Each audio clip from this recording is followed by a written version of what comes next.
And I'm going to pull up the map.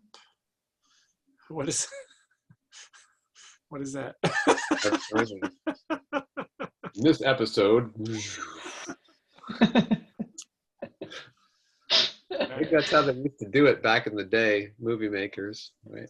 Right, with just paper cutouts put in front of the screen. Yeah. Have you ever seen that? Is it Dial M for Murder, that Alfred Hitchcock movie where there's a close-up of a hand, I think, picking up a phone? And they didn't have the camera technology to actually get as close as he wanted, so they built a giant phone and a giant hand to pick up the phone, just for a close-up shot of the. Oh my gosh! I gotta watch that. That is nuts. Yeah, I think I think I'm remembering that right. That may be not. Okay, yeah. So it was a cliffhanger, but not like a kind of knife to the throat cliffhanger, because you guys appear to have the hand. Because I was going to say you have the upper hand, so to speak, but maybe not. Paiviki is stuck in the mud, but still managing to draw upon the weave of force to do things like whisk away the hand's words as they are spoken. So that, in combination with the confusing toxin that he ingested, have kind of put him off. He's not totally in control of the situation. It seemed like he had been a moment before. So Muirin was kind of, Muirin took a swing at him with this mace. So Muirin's kind of up with him in the wagon. The canvas of the wagon has been torn down around them, and there's kind of these wooden posts sticking up that sort of created the structure. So there's a kind of almost like a sort of a fence of these vertical wooden posts, and then the canvas kind of ripped and draped around them, so you guys can see Muirin in the hand standing back there. Taimi is in the mud with one of the Valkoinen, and has taken off their helmet and placed it on her own head right at the moment when it was maybe no longer useful. And at that moment had saw that the hand tried to speak, and no words came out, no audible words came out, so Taimi may have attributed that to the helmet. Paiviki managed to sort of push away one of the white ones into the darkness, but and there's another one who's actually kind of starting to like get his I should tell you that he has one tick left on the duration of his was it a jab to the throat? Was that what you did? Yeah, I like punched him up under his helmet while I was with him in the mud. Yeah. Yeah. Down near you. You managed to, those of you who, I guess Taimi and Muirin are the only ones of you who are not currently kind of paralyzed. You guys appear to have full mobility, and there's some small movement amongst the kind of groups of frozen villagers. And Paiviki, so far, you've just been able to move your hand. You kind of reached into the mud to kind of draw upon the weave of force, and you were able to like move your hand to do that. So the white one near you kicking around in the mud is like, he's starting to regain himself. We have the one near Taimi, the one at the front. Actually, it's the back of the wagon, but the one that's near Taimi and Annika has just basically been standing guard there, right? Like he is actually in between what appears to be the most obvious threat and the hand. Are there any details I'm forgetting or anything else anybody wants to remind us of? The one that is tussling with me, helmetless in the mud, I did a move to him that affected his armor. I just want to make sure that carried over. Yes, I have a note here how much armor he has left. Okay, great. That's all. Yeah. I'm trying to remember. You were able to take his helmet off because didn't you stun him or something? Yeah, I stunned him because I got a good damage attack. Right. I think that was right before I had to drop my weapon. I'm currently weaponless if memory serves me right. Yeah.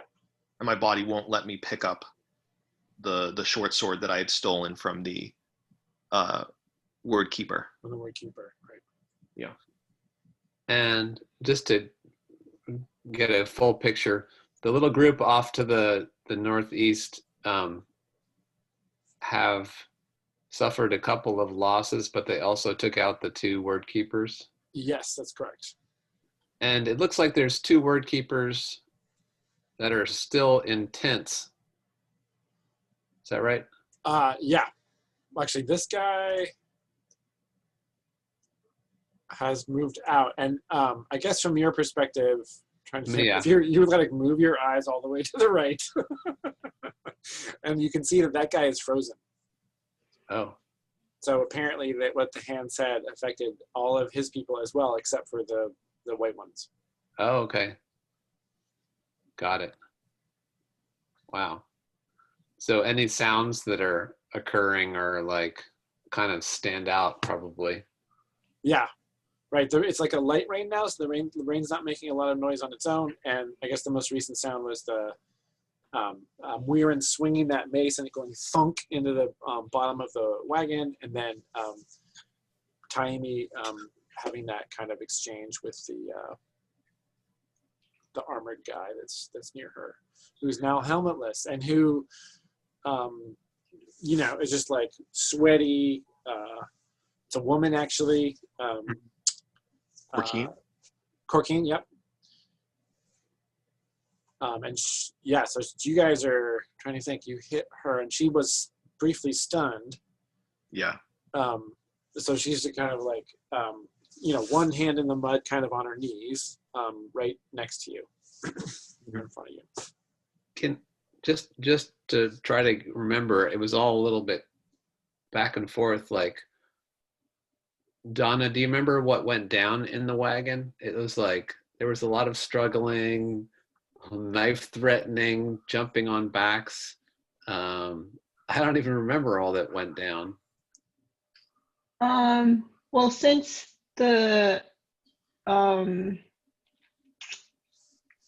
he froze everyone, he said something that was supposed to make me look down and like fall to my knees. Right. And then that one happened to not work. And so when he was not paying attention because you made you did something distracting. And so I ran to grab the mace. Yeah. Mm-hmm. And then I swung it, but it was so heavy and I wasn't, I wasn't effective in it. So actually I don't think I've done anything since I last swung that mace. That's right. Yeah. Yep. You swung, you went slam, and he sort of stepped aside of the swing and then tried to speak, and that's when Paiviki had the spirits of sound kind of whisk his words away. Yeah. And at the same time, he's kind of appears to be muddled because of this stuff that he's ingested. So he's like, he looks kind of, not so much confused as kind of insulted is the kind of expression he has on his face. Like, how is this even possible? Kind of look on his face. So yeah, let's go to wait, was that clear enough, Jan? Well, I'm just even before that, like a bunch of stuff went down where like the hand was telling you to stop or to drop your weapon, and you lowered your weapon, but then you grabbed his mouth, right? Oh yes, yep. And then you guys were tussling, and he like threw you across the wagon and started heading over, grabbed a sword, and then cut it open. Yep. He grabbed the sword that Muirin dropped. Yeah, then it cut open the thing, and then you kicked the sword away from him. Is that right? Yes, it flung out into, that's right. It flew out into the darkness. And then you threw a knife at him, and it missed. Yeah, and it went the other side of the wagon. It was just so crazy, like just so Yeah. many. And then he was gonna do something to you, but then Taimi shot him. Oh no, Yes. he grabbed you Yes. and like held the knife to your throat this time, right? Right. Yeah. 'Cause Right you had before I thro- threw. So it was like a turnaround because you had held the knife to his throat. Now he's holding the knife to your throat, but then Taimi shot him with an arrow in the leg, Yep. right? Yes. And then I kicked the sword out of his hand, and then I tried to throw a knife at him, and it didn't work. And then he spoke again. Yeah, he froze everybody. Right. Oh, he froze. He shouted Then he something, froze everybody. very loudly, and that's what froze everybody, except for you and Taimi. Well, I think we were briefly frozen, Right. That's right. You guys had it. Yeah. and that's Yeah. when he got the knife up to Muiren's neck. Right. I'm just trying to picture it all. Like if it was a movie and there's like rain coming down, it'd be pretty dramatic. Just like Mirren and this guy like going at it, Yeah. and like neither of them has really totally gotten the upper hand. I mean, they've both been No. back and forth getting the upper hand, and it's kind of like crazy. Totally. Yeah. He only has his voice, which is very powerful. And then yeah. But he seems like even for an old guy, he seems pretty big and strong. Yes, that's definitely the impression that he gives. Like if that's the mace that he uses, he's a big guy. Yeah, he's like, if you picture like sort of Anthony Hopkins at age 55 or 60, maybe, like really fit and Yeah. like kind of like a solid, very solid. Time to take him down a peg. Good plan. Yeah, so let's start in the wagon with so he's sort of staggered back against the opposite side of the wagon from Muiren. Taimi has put the helmet on and is looking. Oh, that's right. And we talked about, John, how when you talked about going to pick up the sword, the feeling was you weren't allowed to pick up the sword, right? And that was the feeling like that kept you from doing it. Yeah. Muiren is currently, you did just swing that mace, so you are actually, it's like a two-handed mace, right? So it's like a long haft, and like the head of it, it's like some kind of, it's probably steel, but it's a big flanged head, and that just went wonk into the floor of the wagon. So you still got both your hands on that, and you're facing him, and he's kind of like, he's got one arm holding on to one of these posts on the side of the wagon, and he is, he's got this look on his face like, how dare you? And it's your go, Muiren. So was that me just being surprised, or is the mace too heavy for my strength? Well, you can totally swing it, but it is a strength roll is the thing. Like, Okay. So that's what you rolled. I think you rolled 6 or less, right? Yeah, Like, it was you totally definitely missed it last time. So, but that's what it would be to go at it, would be to fight with strength. Right.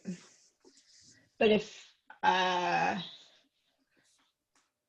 threw the mace, is that a dex thing, or is that still, it's like a lot of power behind it?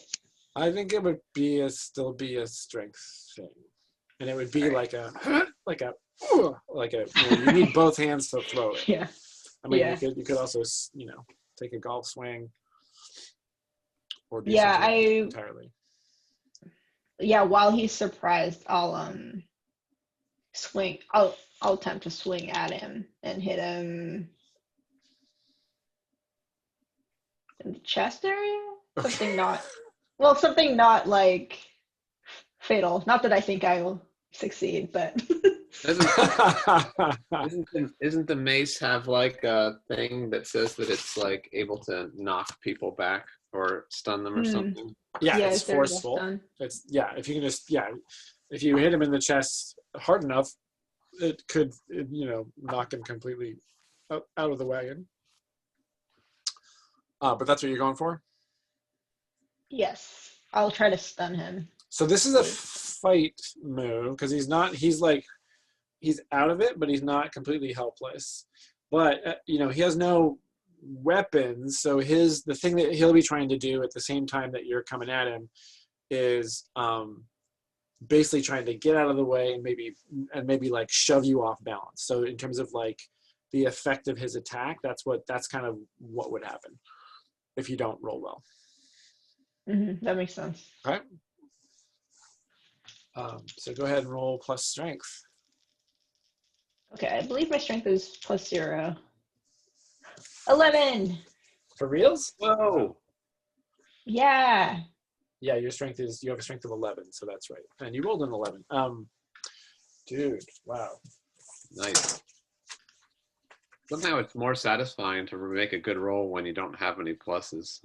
Yeah. Because it's like Anything could happen. this is a big two-handed hammer. It's a great hammer. It does 1d10 points of damage. What? Wait, I thought you said it was a mace. Sorry, it's the equivalent of a great hammer because it's Oh, a two-handed. It's a giant two-handed. I mean, I'm not complaining. I'm very excited about Let's that. call it a great mace. Yeah. Great mace. It's a great mace. So Great mace. 1d10 points of damage. 5 stars. 5-star mace. Okay. So I'll roll a d10. Roll a d10. 9. Dang. Oh! Jeez, and Christmas.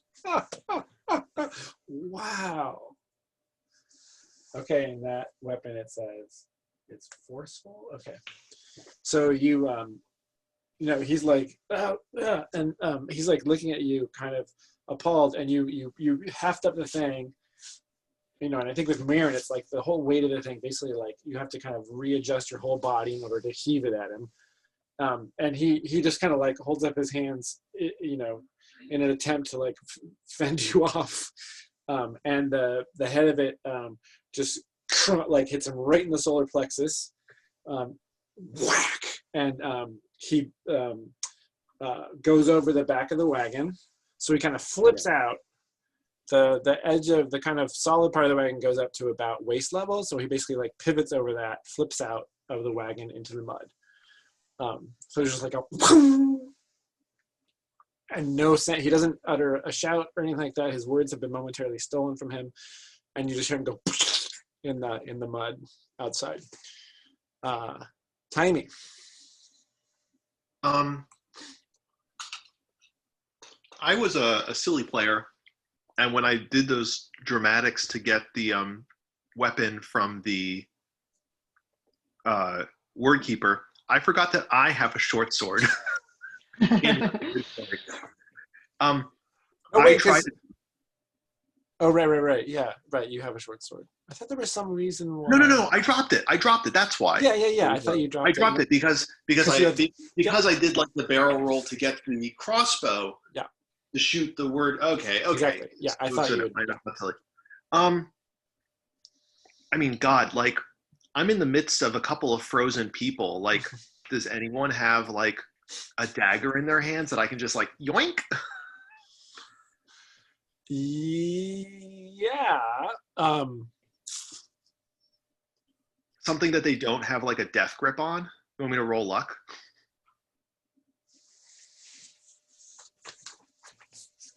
No, you can grab. The thing I was trying to remember is if you were compelled to not grab any weapon. All I remember is feeling compelled not to pick up my sword. I was. Oh, your sword. This was the test. Okay. I don't know if I can do it. That's what I'm going to try to do, though. And if my body doesn't let me do that, then I'm just going to, I don't know, choke him. Poke him in the eyes. Yeah, so those folks do have, there's a couple people there with hatchets, and there's definitely somebody with a knife, but it's the same feeling. Like you're not permitted to have a weapon.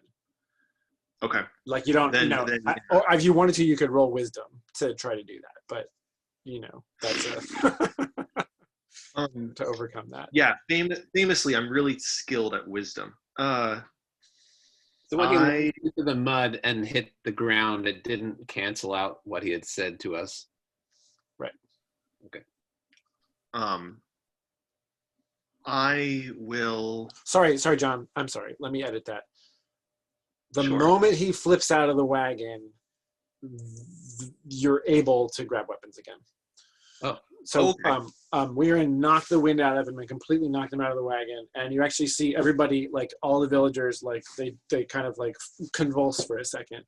And they're not totally mobile yet, but at the same moment that you're kind of the prohibition in your head disappears. And now, yes, you can grab any of those weapons. Oh, well then I'm just going to grab the short sword on the ground from the word keeper.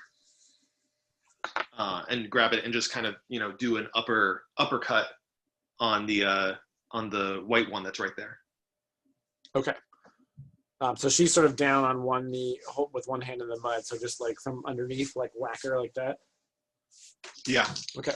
So just deal your damage. You don't have to roll the hit. 2. And this is the guy whose armor you. So king, and she kind of like flips over onto her back. And you're so now you're sort of standing above her, and she's on her back, like looking up at you and sort of like reaching back in the mud and trying to like pull away. We talked about how, right, her armor's ripped, her shield's gone, I think, is what happened when you smashed her, right? Your shield's totally gone. Yeah. So she's covered in mud and sort of like scrambling to try to like get away from you. And you still have the upper hand. You can do another thing. I would love to like just kick her. I just want to like knock her out, just like kick her in the head. Okay. Instead of like trying to like come down.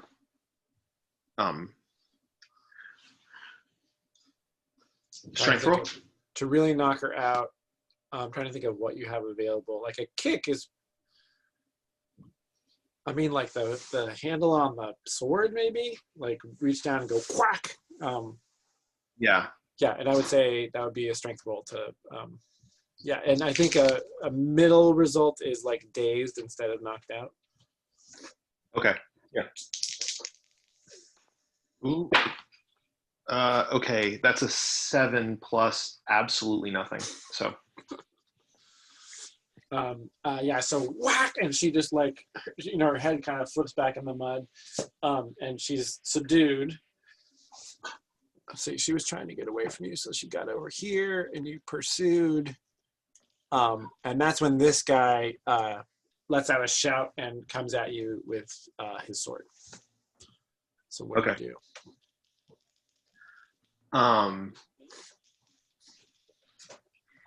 I brace myself and raise my short sword to parry the blow.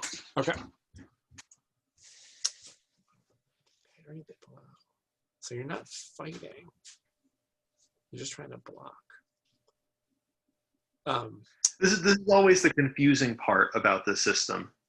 Yeah. No, well, I mean, like. Yeah, no, go ahead. Go ahead. You're not actively trying to strike back, right? I mean, I guess I have to just like calibrate like my gaming brain right now. Like, he doesn't get a turn, so I guess like I will attack him. Because one roll can sort of resolve multiple sort of back and forths. Yeah. I guess the thing to ask is like in this interaction with this guy, what's your goal? Is it to hurt him? Is it just to defend yourself and buy yourself time? Yeah, no, it's to hurt him. So yeah, I'll attack him. Then it's a fight roll. Yeah, that's a fight roll. Okay, let me make sure I have all mine. Ooh, okay, that's a 10. Nice. And I am going to do the combo where I use 1 point of metal to strike hard, and then burn a point of strength to smash and reduce his armor by 1d4. Whoa, damn. Oh yeah, What my strength is. and you're reveling in battle, so you doesn't need to be your favorite weapon. It's any. Yep, great.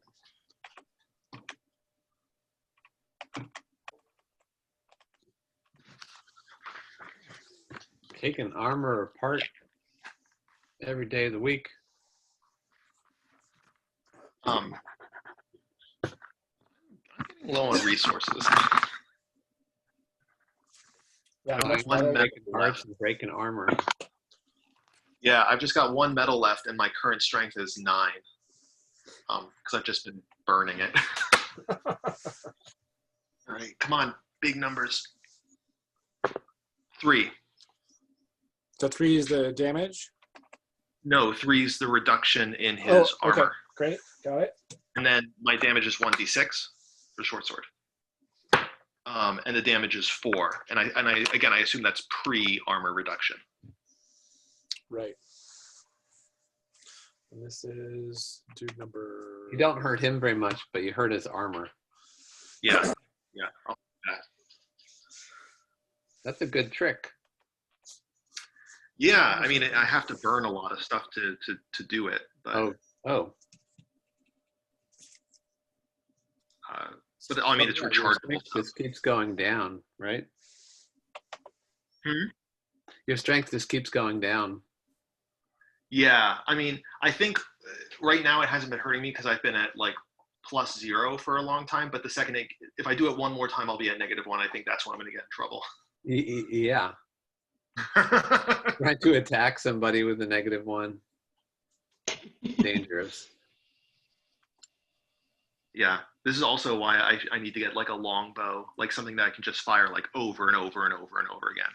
Yeah. Okay. Man, so what does that look like when you rip into that armor?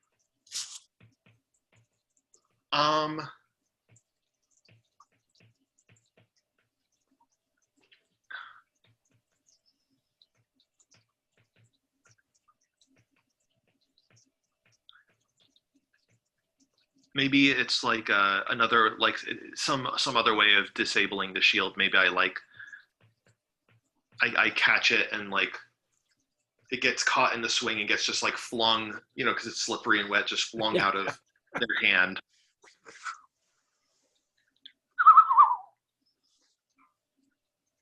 Wait, and how much did you reduce the armor by total? 3. But you reduced it by 3. Wow. Yeah. Is he just like wearing a barrel with suspenders now? Essentially. So it was like crang and then whoosh, whoosh, and like, ripping links from the chainmail off.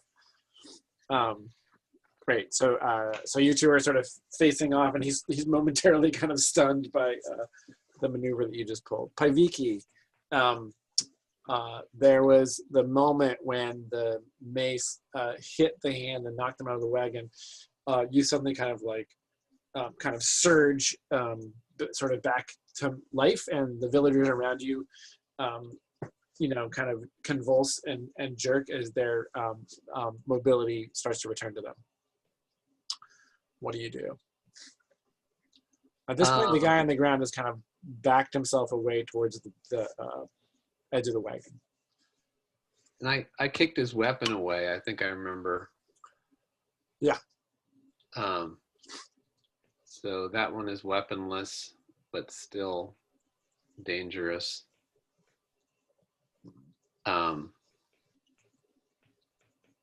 And over around the side of the wagon, it looks like Taimi is scrapping with this other white one, yeah. Right? And she just like tore into his armor, but that guy still has a sword, right? Yeah, from where you are, you can't really see all that happening. Okay. I just hear fighting. Yep. and it's it's raining, it's dark. I think that um,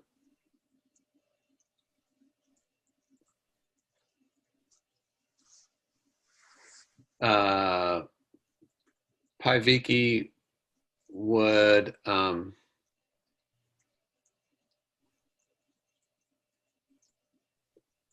speak to these people and say, take him to the guy who's kind of backing away, Yeah. and just kind of hustle past him and jump up into the wagon where Mirren is. Okay. To be able to see better and see what happened to the hand. Okay, so you run over here and sort of haul yourself up into the wagon, and these villagers start to move. And by take him, what did you imply by that? Are you implying? Well, that's a good question. The probably a more appropriate thing would be like, I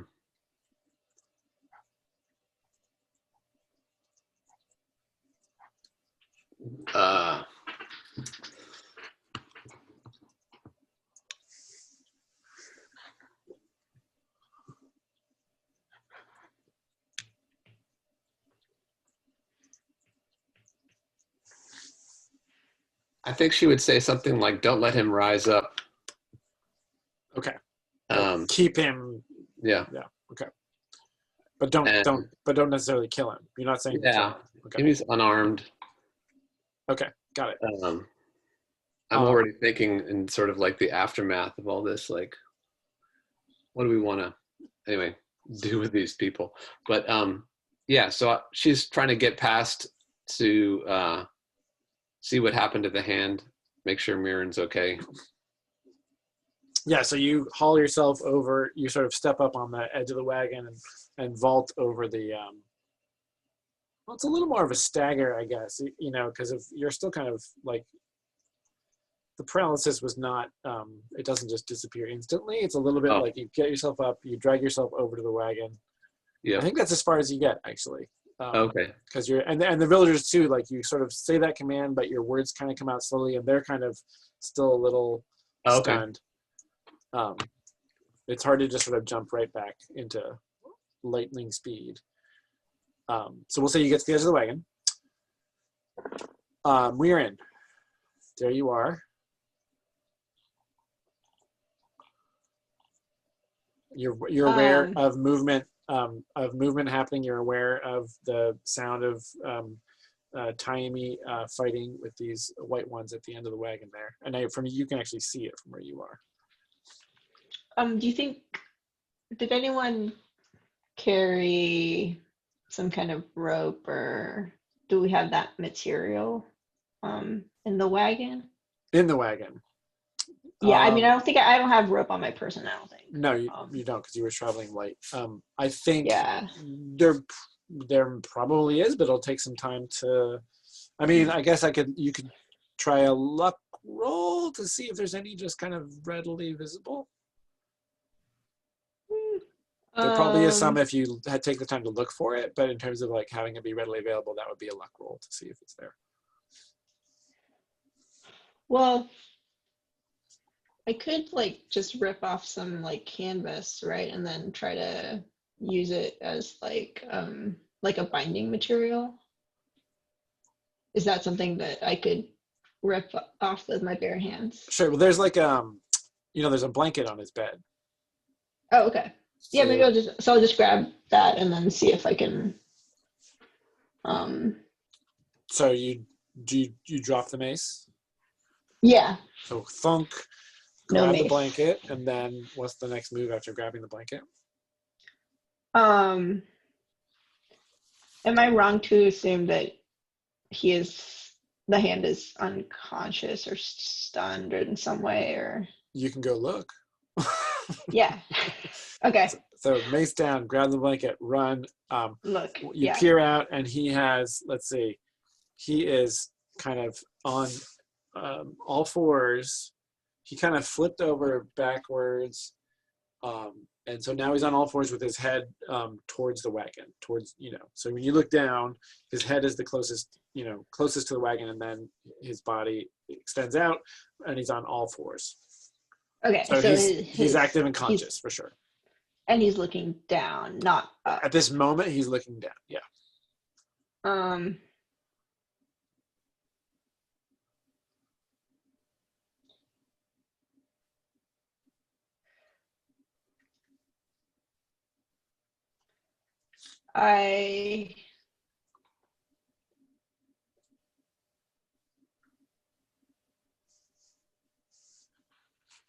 I'm gonna really quietly jump so that he doesn't notice, like onto the grass, and then like not on him, just like next to him. Okay. And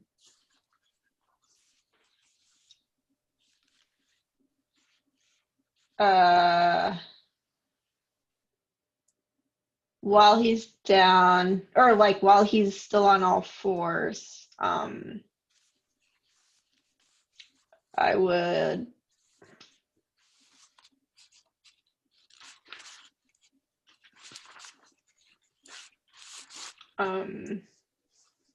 can I look to see if I see my sword while I'm down there, and is it still not noticed? I think the sword flew off on the anyone? other side of the wagon. Oh, really? Okay. Yeah. Dang it. Well,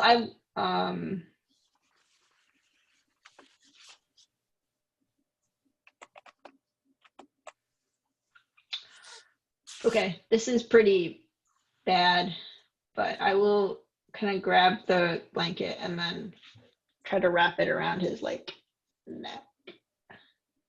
Sure. So you And jump then pull out. him. You sort of land next to him. The move is land next to him, and like, I mean, it'd be kind of like, unless you took the time to kind of make it narrow, it'd basically be like throwing the blanket over his head and grabbing the other side of it.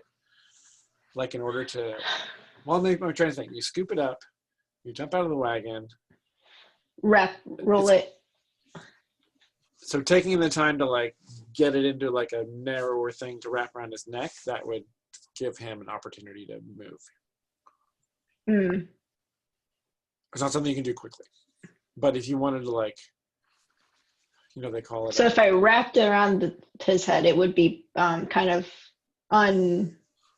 it'd be difficult to sort of like manage, probably, like the bundle. In for a him, you mean? way. For me to like maneuver him, if I like wrap the blanket around his head, it would probably be hard for me to like maneuver him in any kind of you could throw it over him and then kind of cinch the end of it so that it was kind of like a sack over his head, basically. Yeah. Okay. Yeah. I'll do that, and then just I'm not gonna try to like suffocate him, but it is a way to have control over his movement and perhaps muffle his voice even at the same time. Okay, so to do all that, I would say is a dex roll. He is, he was momentarily stunned, but there's the grabbing of the blanket, looking at him, jumping out, doing that. That takes a little bit, so you're gonna have to make a roll for it. So yeah. Okay. Ah! What'd you? I rolled a 2. Plus 2 is 4. Oh, a 2. I don't think I can do anything to. Yeah. Alas.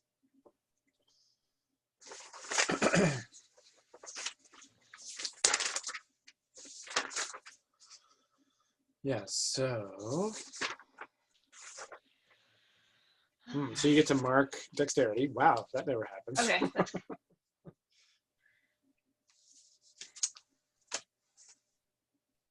So you land next to him. You go to throw the blanket. He's like, he looks up at you, sees what you're about to do, and that position, he rolls away from you. So you go with the blanket, and he's completely out of position and kind of like rolls away and up onto one knee. So he's facing you on one knee, and the blanket just like caught air, didn't catch his face. So now the two of you guys are facing each other. Taimi. I am going to take another attack at this guy. Yeah, the one that I'm facing. Number one. Yeah. The one that's standing. Yeah. Annika, by the way, like sort of jolts back to awake state along with the other villagers around there. Okay, go for it. 7. Plus nothing, so 7. Okay, so you're gonna deal your damage and suffer his damage in return. I deal 3 damage.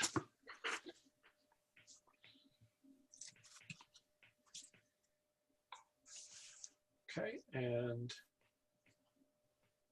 we roll 1d8 plus 2. Any armor reduction in that? Yeah, whatever your armor is. Okay, good. I rolled a 3 plus 2 is 5, minus my 3 armor because I'm still not incapacitated. Yeah. Damage. So I think there's before you described like, parrying and whatnot. There's like a whooshing, there's a back and forth exchange of a couple blows. And he, man, what is it? Is that armor that you got, that extra point of armor is just like sheer force of determination? What's that protective? Just your badassery. Like, I feel like it must be like a level of recklessness, like you're almost like maybe drunken master style, that same kind of idea of like acting unpredictably and rashly. Oh yeah, got it. So like the blows are just never quite landing when they're swinging at you. So in this case, there's like a cling, clang, the exchange of sword blows, and then he gets just one good solid whack on the helmet, like a boing, like a totally ringing kind of. It doesn't actually stun you, but like that's the hit point damage. Is that kind of like sends you kind of a little bit reeling with that blow. And then, Annika and the person next to the person on the ground both just attack the person on the ground. Mm-hmm. And on Selmy, that archer dude, the jerk archer, if you remember, he snaps too. He's right next to you, and I think he just has a knife. But he's still kind of in shock. But Annika and this other person attack the person on the ground, so you're just going to deal damage for them. Deal 1d6 plus 2 damage to this person on the ground. I rolled a 2 plus 2 is 4. Oh, I'm sorry. 2d6, take the higher one. So roll another d6. Take the higher? Yeah. Then that a 5. 5. Still plus 2? Plus 2. 7. 7. Okay. So Taimi like flips around her short sword and just like does that person in. So the white one that was on the ground, Taimi, basically like stabs through the throat, which you had exposed because of removing the helmet. Yeah.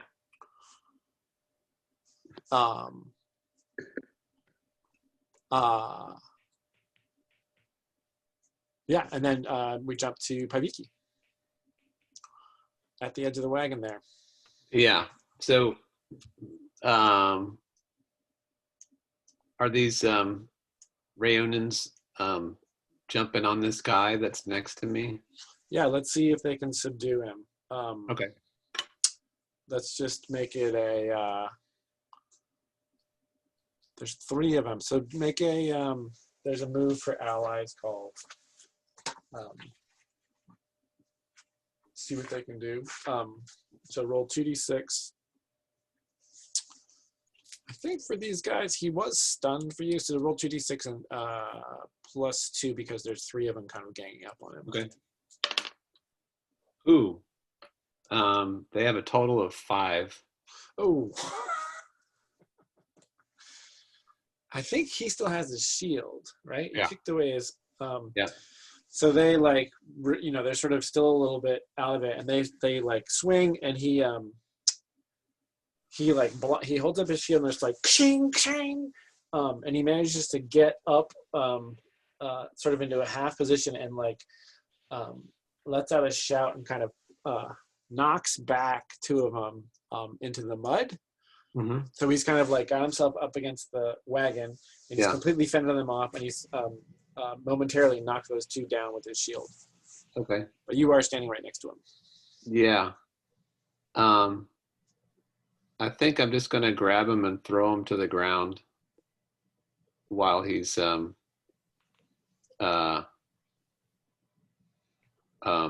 preoccupied with knocking those guys back. I kind of glance over and just kind of try to hook him and throw him down.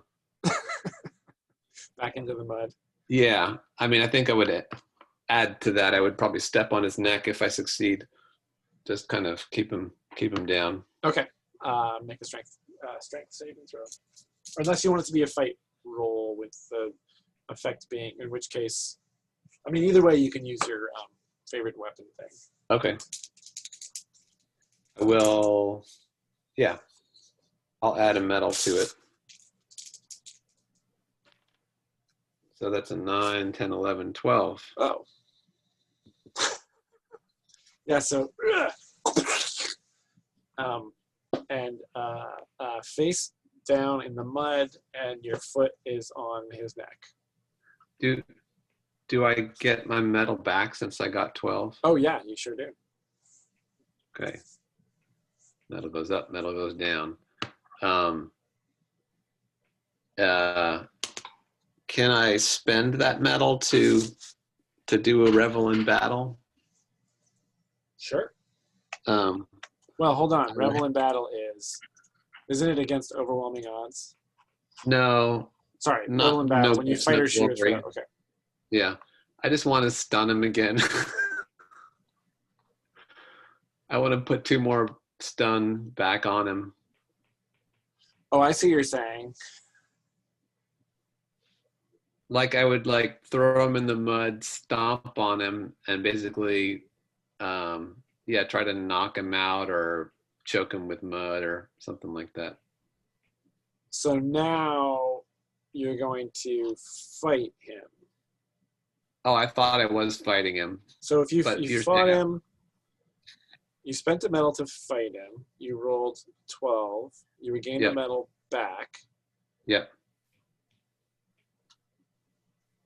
Oh, I see. Then you want to spend it to add one of the effects. Yeah. Okay. Yeah, that's what I was thinking. Never anticipated that little loop. But I mean, it makes sense. Yeah, it makes sense. No, I already had an extra medal, so whether I got it back or not, oh, I could do it. Oh, got it. Okay, great. Yeah. Yeah. I just want to take him out of the fight again for a longer period. Well, let's see. Given what you had, how would you? What would that look like? I think that she would, as he's like pushing them back with the shield arm. I guess it'd be that arm if they're left-handed.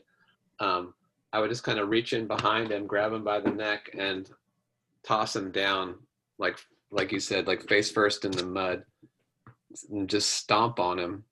Like bang on his helmet and. Yeah. So that it's just like the helmet is just like infused with mud. Just right. It's like cake. It's like he's down in a mud puddle. He's probably drowning in mud right now. And even if he stands up, he'll have just mud inside of his helmet. Okay, great. Yep. Yeah. Love it. So you do that, and then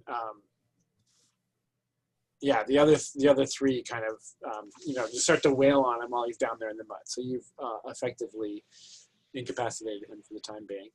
Okay. Murin, you're facing the hand.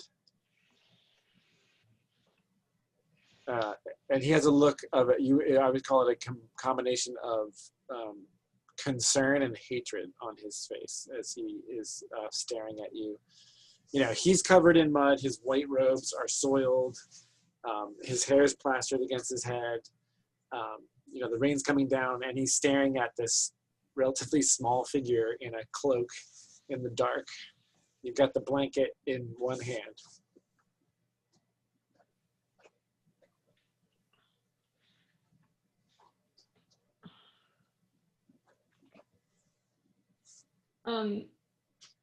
So when Paiviki did her spell, Yeah. was that effectively taking his voice away like one time? I Or- believe so.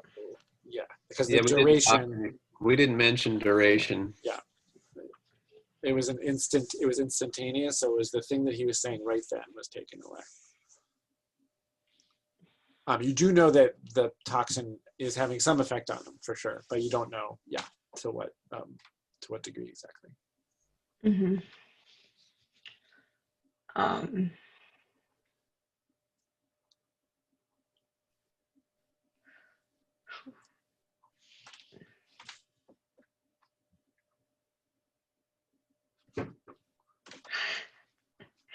So I'm gonna run.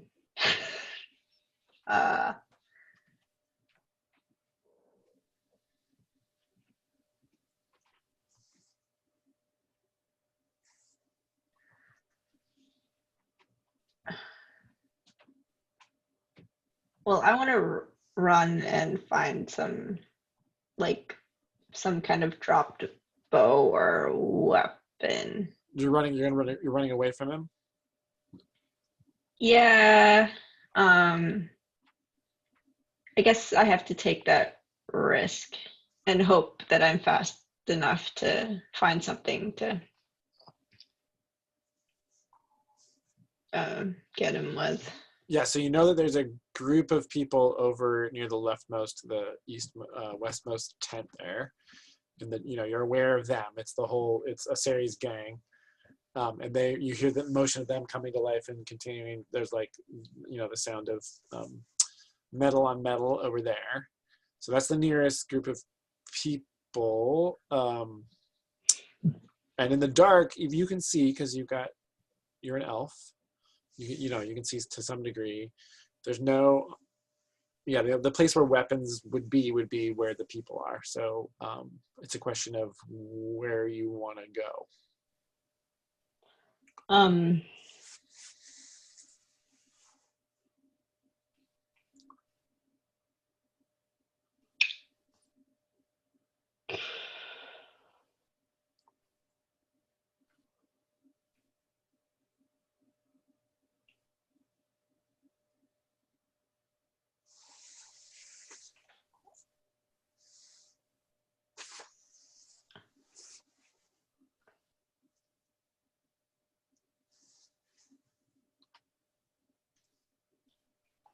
So is the group that's actually further south, are they the ones that it's like Varpu and that's their group? Yep, that's right.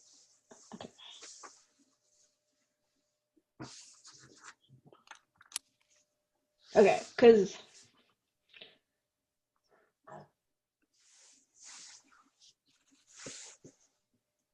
instead of going to the left side of the map, Yeah. I was thinking actually of passing past him to the south group. Okay. And then using my speed to sort of land like a kick to his head while I run away, while I run, because I don't want to turn completely up behind Got it. him. So you're gonna plow through him, jump up and kick him in the face on your way out, or Yeah, that's what I'm thinking. And maybe I could like use like the wagon as just like a side, So like, like a yeah. For some parkour, for some. yeah. Parkour. So boing, and then kick him, and then make him run for it. Run, yeah. Okay, great. Yeah, dexterity roll. Now, let me tell you the trade-off here is you're super agile. You're an elf. You're not gonna like fall on your face or anything like that. That's just not in the cards because that's not Weirin would just not fall on her face. He might get a grab in or possibly a word if he still has the power to speak. So that's what's at stake here. If you succeed, you'll be past him and over at this group essentially. Okay. And so it's like a dexterity roll for sure. And like his move is sort of it would just happen without doing any kind of saving throw. That's right. Yeah, that's what's at stake. That's the kind of obstacle you're trying to overcome is him. Right. And the trade-off will be one of those things that I just mentioned. All right. To some degree, like a total failure will be him definitely getting some. I guess total failure, yeah, it would be worse. Partial. Yeah, and you get a +2 for this roll. Is that right? Because you're dexterity. Yeah. Mm-hmm. And if I totally fail, it's okay because then I'll mark my dex.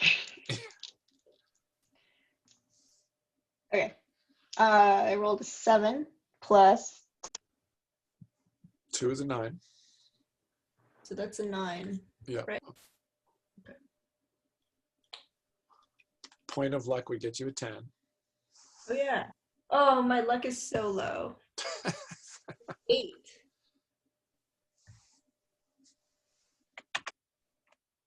And then what is the modifier at 7? It's still -1, just like 8. So your modifier would not go down. Okay. Yeah. Okay. You do it? Yeah. I'll Okay. All right. Yeah. So one step, one jump, one hand on the side of the wagon, one foot to the side of his head. You basically like ping pong between the wagon and him, like choo-poo, and like knock him over sideways. He goes sprawling in the mud, and you're away.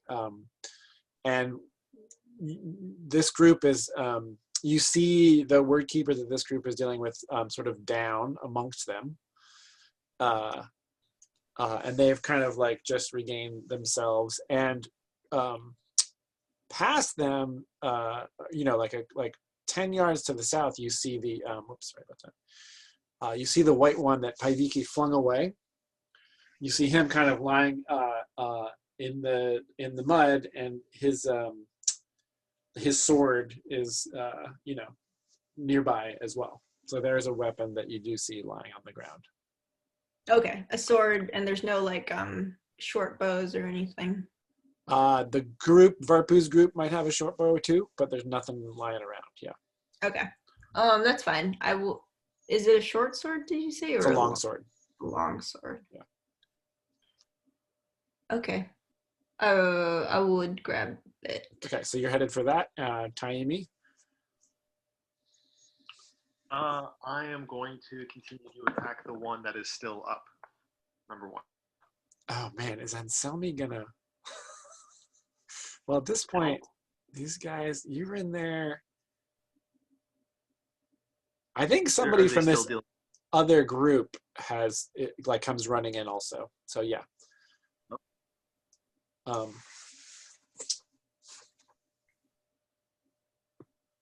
Sorry, I'm looking up.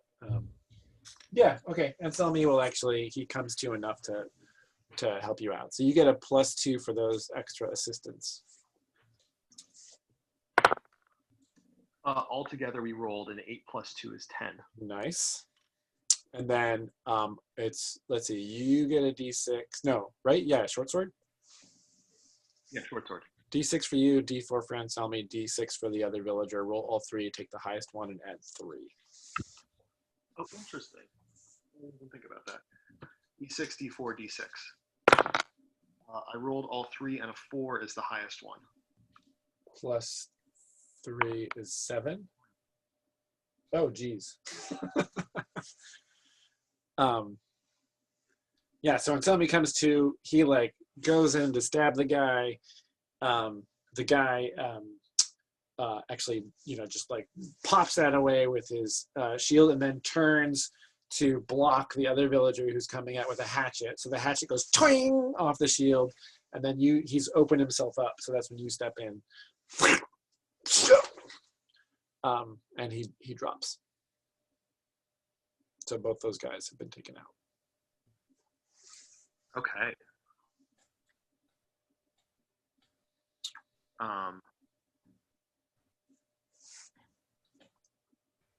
What's the situation with the group to the east of me? They appear to have defeated that word keeper. There is someone, a villager on the ground. There's two bodies on the ground. Okay. From where I am, can I see the white one that Paiviki's dealing with? Just down the edge of the wagon there. Yeah, it looks like, and he's just been thrown into the mud as well. Yeah. Yes, from where you stand, all the white ones have been incapacitated. Do I have eyes on the hand? I think in the dark. I mean, were you aware of them? You were caught in the middle of battle, and yeah, I'm going to say that you were aware of Muirin. You don't think so? No. No. In the rain, with with around me, no, I don't think I was. I think if it was light and I, had, I think I would have to have my attention to know something like that in the rain. So no, I don't think I know. So the guy fell into the mud. Is he dead? Yeah. You. No, the pipe one. Oh no, he's not dead. The villagers are kind of laying into him, but he's just like face down in the mud and like struggling, but they're just kind of keeping him down. Okay. Then I guess I'm going to go over and join Paiviki. Okay, so you run over that way with your gang behind you. Paiviki, here come your friends. All right.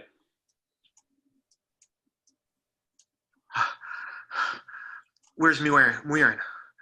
Where's the hand? And then I'm going to do what I said I was going to do before and try jumping into the wagon. Okay.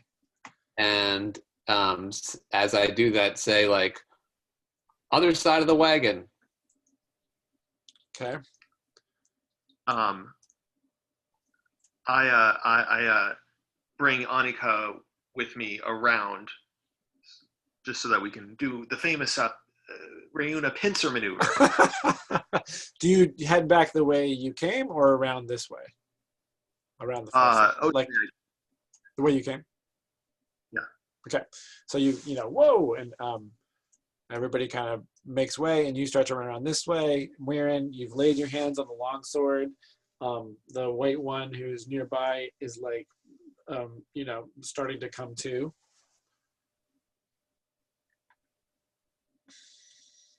So Donna, you've got the longsword. Well, I would.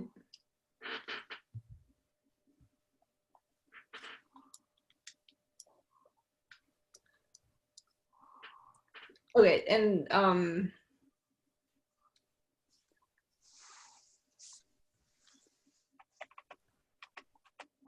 why can I not see that guy on the map then? Even though there's a white one, like, is it like right next to me, or is it? Right down here. He's basically right next to you. Yeah, I haven't. Okay. I removed him from the map. Is there a way to? There's no easy way to copy these guys.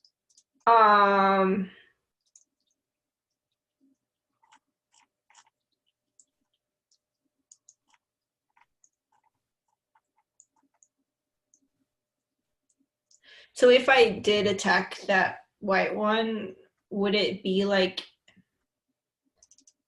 Would it even be a die roll? Would I just stab him? You would just deal your damage to him.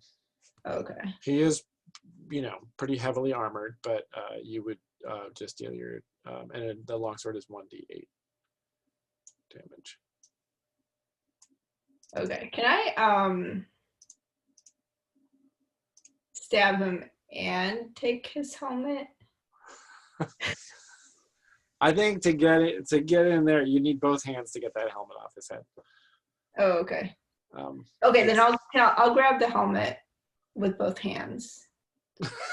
just, while he's still like not conscious, right? no, he's conscious. He will struggle against you. It's a roll. You can't go in there and just. Well, let me think for a second. He got knocked back. He's been stunned. He's coming to. He's not expecting you. I think for you to do it quickly enough without him reacting would be a dex roll. Yeah. And that means I put the sword down because I couldn't like. Yep. That's right. Okay. That's right. So you see, maybe you wouldn't even pick up the sword. If your goal is to take off his helmet, then you see the sword and maybe you just run by it and go to like take off his helmet. Yeah. Okay. Yeah. Because I initially thought that white one was dead. Yeah, I would grab his helmet and then do if I succeed, put it on my head. Put it on your own head. Yeah. Because do you believe that the helmets work also? Yeah. I think they work. Okay, go for it. He's trying to be smarter than she. Yeah, so that's a dex roll to get in there and yoink it off before he can do anything. Okay. So I rolled a 6 plus 2. That's an 8. Ooh. So it's mixed. Yeah. So you pass up the sword, you go for it, you reach in to grab it, you get it like halfway, you get it halfway up, and he reaches up and grabs you and carries your momentum over and pulls you down into the mud. So you're down with him. Let me think. He doesn't have his sword. When he got knocked away, he still has his shield. You got the helmet up to like here, and you got. I think you had both hands there, and then when you get knocked over, it's just one hand. So you got one hand holding his helmet partway off of his head, which means he can't see, right? Because you pushed his viewing slit above his eye level, so he can't see anything. He's blindly struggling, but he's got a grip on your wrist, and he's kind of like flailing around trying to get you. What do you do?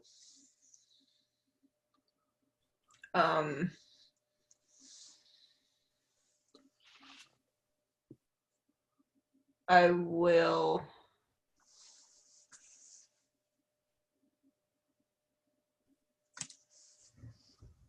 So if I'm on the ground, am I like face down or What to grab? like on my like this? You do that.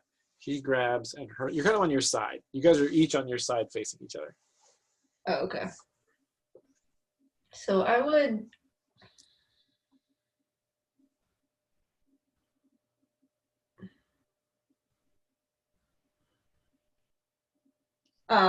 yeah, let go of the helmet and try to free my arm from his grip. Okay. With my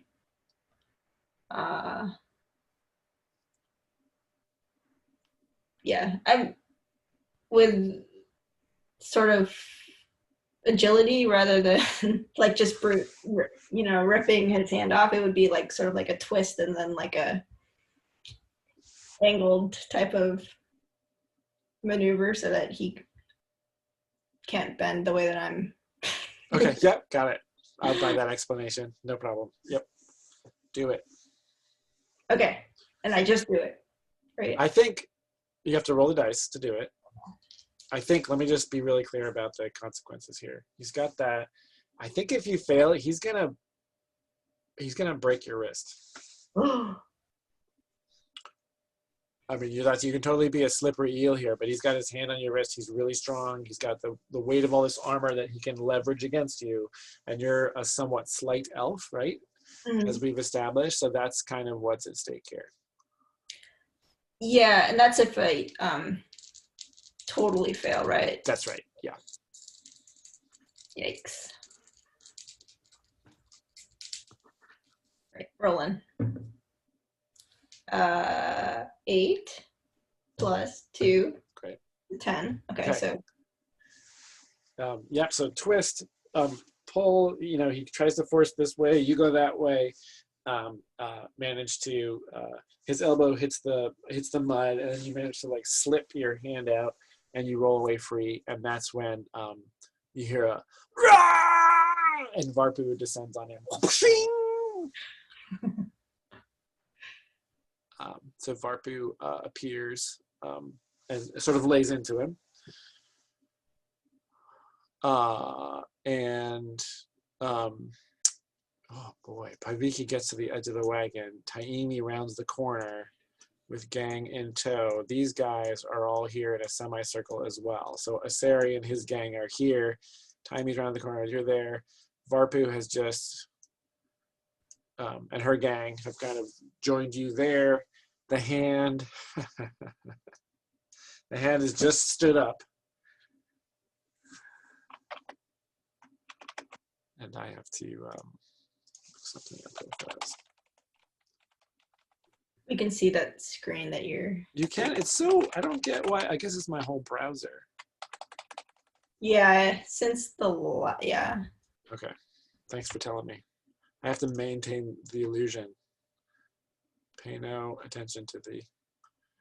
I can not look. No. It's fine. I'll put you back there, and then if I do this, can you see? What do you see now? The map. Oh, yay! Okay.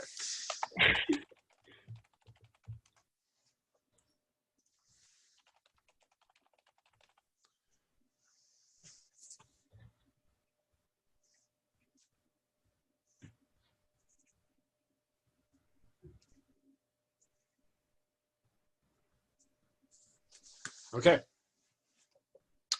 So he is standing. He looks up, Paiviki comes to the edge of the wagon, Taimi's there. He's sort of semi-surrounded. And he goes to speak. Anyone do anything? I want to try a spell on him. Okay. That's all right. No.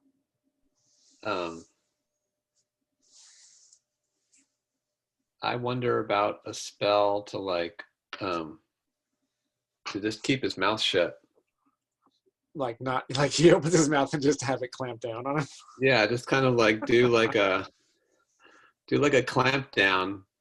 The goal would be to hold his mouth shut and then just kind of push him down into the mud on his knees.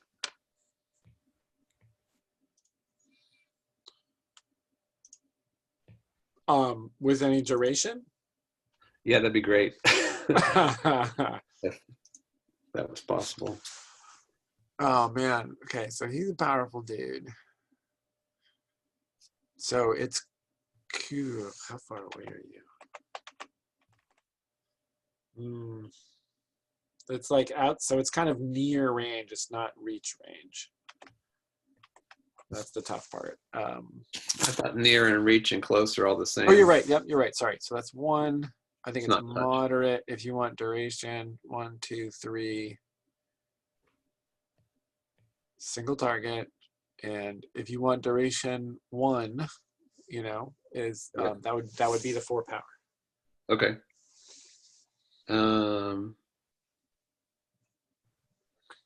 Yeah, let's do it.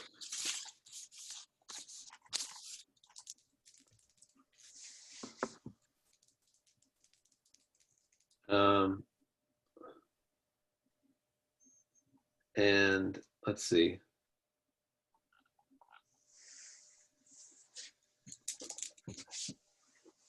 So let's see, 1, 2, 3.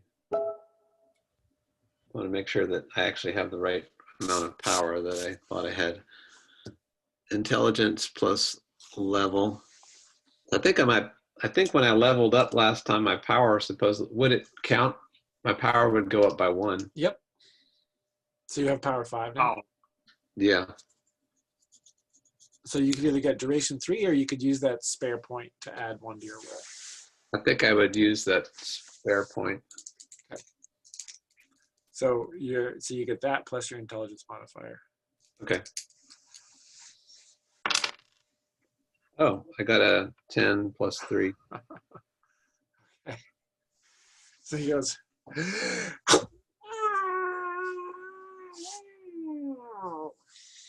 and he takes a step back, and he's just like,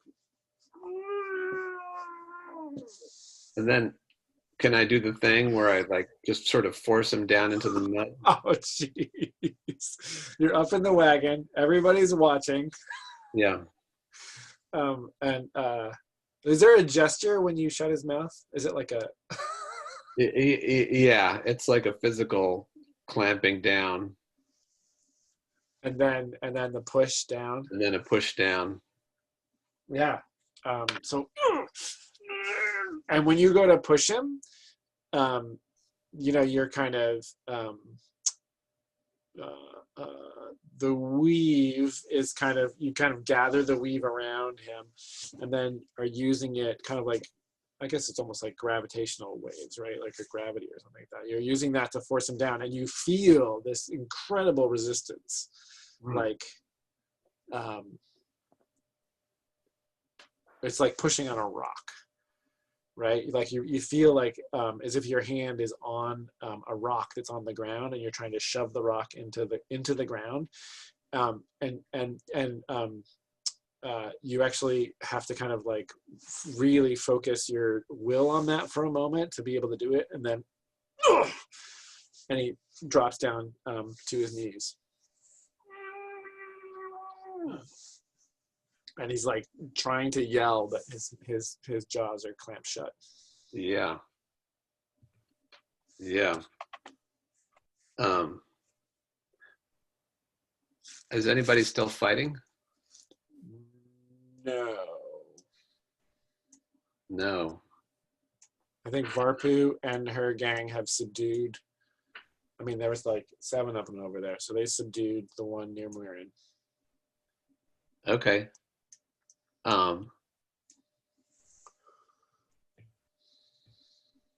Paviki's going to give a speech. If she can. Yeah, so you're up down the wagon. Up on the wagon. He's down on his knees. Yeah. Everybody's... And she shouts to everybody. She says, "Your word is nothing to us."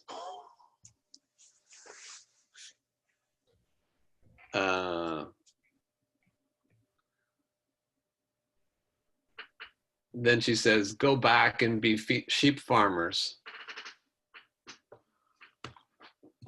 or you will find yourself in the ocean." Speaking generally about the Korkeen as a people. Yeah. And then she says the names of everybody. Reuna, Ladavesi, the Motherwood, the Metza, which I guess is Ladavesi and Reuna. Yep. And Haivama, is that the name of the land that we live on? That's the whole, yep. Yeah. So she's just kind of like shouting these things out. And everybody is spellbound, so to speak. And Varpu has strided forward holding the White One's longsword. I knew that was going to happen. But is looking at you. So she does not go, she goes longsword in hand and is looking at you and is standing close to him, like ready to strike. So you say all those things. Yeah. And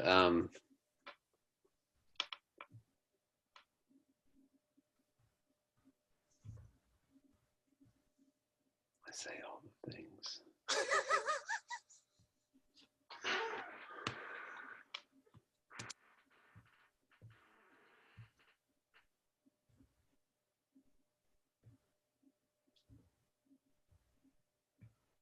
Do you have any closing remarks? I think I looked to the word keeper to see, like, do I feel any surrender? Is he still fighting against me, trying to speak after all this? He's not. He sort of stopped struggling and has been staring at you. So let's see. He's on his knees. He's staring at you. You know, like I would say seething is how I would describe it. You say those things. Barpu moves into position, and I think this whole time you've probably got your hand out, like holding him down. Yeah. And you feel the rock start to push back against your hand. Your duration is running out. Yeah. He's not surprised at all that somebody has forced his mouth shut or anything like that, I guess. No. That's very clear. This is like, if he wasn't so filled with rage, astonishment would be to the top. Right. He doesn't appear to be afraid. He's certainly is like very surprised at what has happened. But the primary feeling is one of like disbelief and coupled with rage that you would be so, what's the word I'm looking for? I mean, it's like indignant is not the right word. You know what I mean? It's just like the peasants have risen up. What's the name of their goddess? Ani. Ani. Oh man.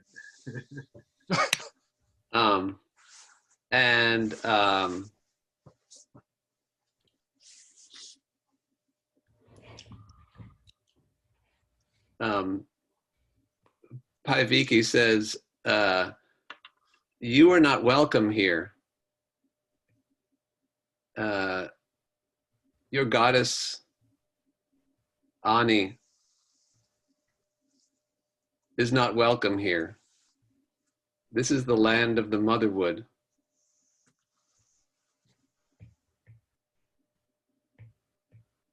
Go home and speak with your grandchildren and tell them nice stories. But don't spread your word here. You are not welcome. That's when the duration wears off. And you sense that like he's about to speak again. He's going to speak again. He's regained the use of his mouth. Okay. And nobody else. I think Taimi's tuned into that body language. Varpu is just looking to you. You actually, because of the weave, like you feel that happening. The kind of like knots of force that you tied around him are starting to like disintegrate or starting to unravel. Yeah. And he's about to say something. Didn't you hear anything that I said? Good speaker. There's not even like a negotiate role involved here. This is all like his personality. Right. He's got a strong personality. However, everybody else is very inspired by what you said. Oh. There's like, like some, I don't think there's nobody's cheering because the mood is one of like, like everybody's just kind of paying attention. And the rain is falling. And so, there's amongst your people, there's a great amount of support, but he has not been, he's not been swayed.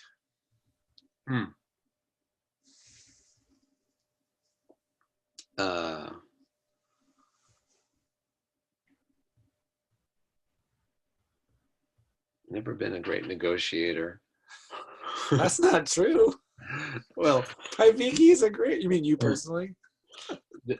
Yeah, just like what would actually, motivate somebody who's Yeah. so. Um, Yeah, somebody with perhaps different stakes or background or yeah, position in society might respond differently to what you said. But right. um,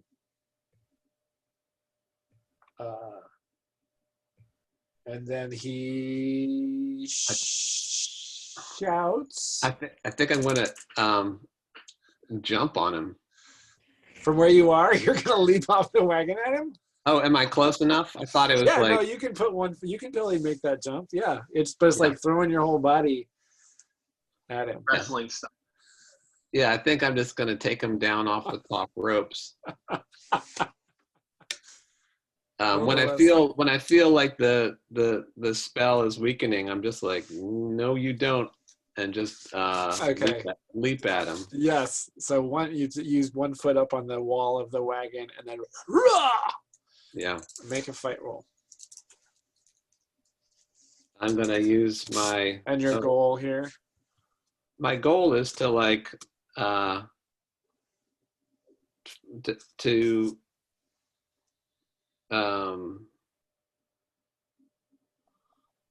number one, like knock the wind out of him so he can't speak. Yeah. And then just pummel him, I think.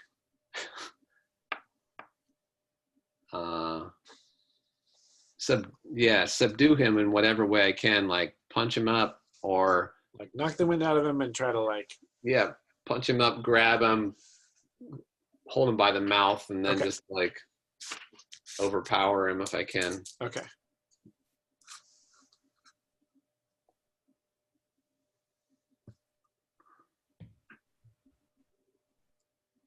Did you roll? Oh no, I haven't rolled. Okay, so you're spending metal to say something. I'm gonna use my last metal too. Okay. All right, so I rolled a 13.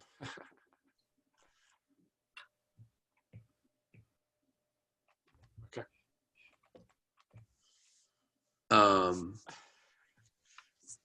But if I wanted to revel in battle and inflict a condition on him, can I spend that metal that I just got back? That's the question you had before. Yeah, I think not. Okay. Because you had that, yeah, because you're sort of spending it to make the move, and then. Okay. It kind of comes at the end of the move there. It says when you fight or shoot or throw a roll of 12. Yeah, right. So right. That's afterwards. Yeah. Okay. Well, then that's the question: is if you revel in battle and you can affect a condition, can you affect any kind of condition if you don't revel in battle? I guess it depends on the circumstances. Yeah, and the effect of your attack here is what you described, right? And unarmed combat is your thing. Yeah. And the effect, so you leap out. He says, "Sina Olet," and then right then, pow! You hit him. Both of you go back. You've got your hand on his mouth. You roll over. You kind of rack him backwards so that he's like, you've got him in a completely vulnerable position with his back bent and your hand on his mouth, and his other hand probably bent behind his back, right, to apply pressure to his shoulder joint. And you're lying there and then instantaneously, Varpu's sword is like right at his throat. Like the second you turned him over, Varpu takes a step forward and places her sword just like right there, with both hands. She's got it with both hands right there, and you have sure.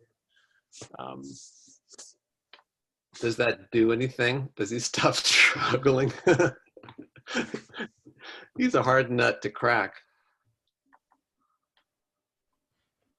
I think with you, he's unable to speak. You've pinioned his arm. There's a sword to his throat. He doesn't struggle. He's not struggling. Okay. People are, at this point, there are a couple of shouts of, kill him! Cut off the hand! Cut off the hand. He's pretty hard to. I mean, he's a dangerous character to have around. We drugged him. We threatened him. We threatened him again. He hasn't given up. That's right. Yeah.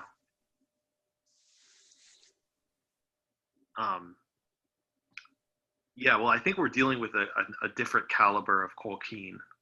Yeah.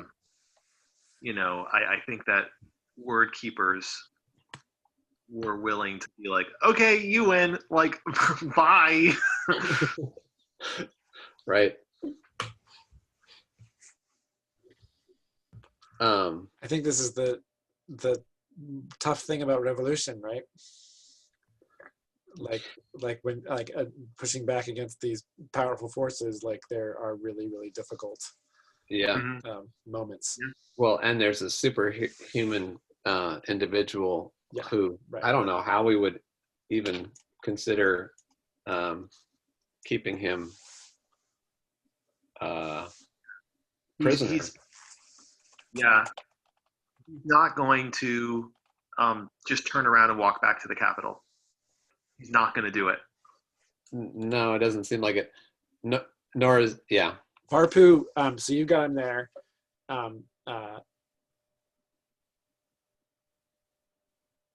Varpu reaches down, like shoves her hand under your hand to keep his mouth shut, and reaches 2 fingers in to grab his tongue.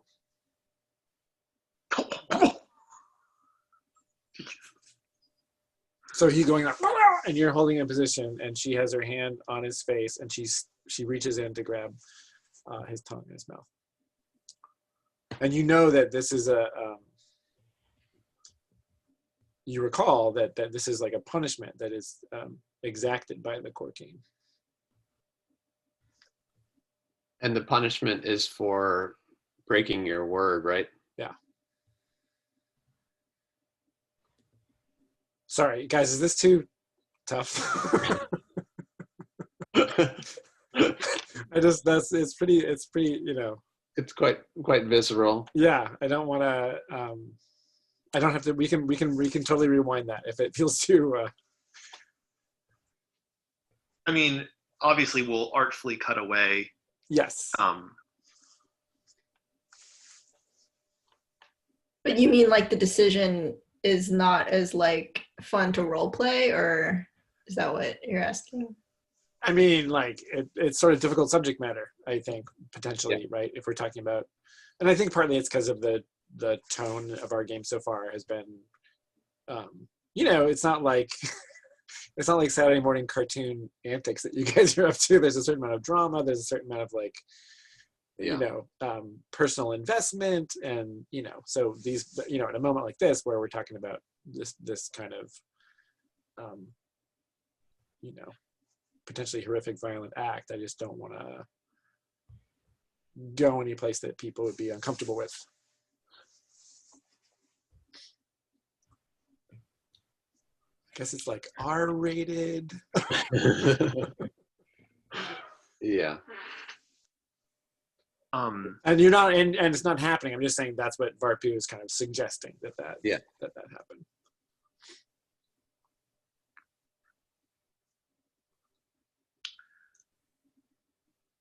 John, Chad, did you have something to say? Oh, I mean, I think that Taimi is like distance-wise, like far enough away, but also I think that she is not going to stop.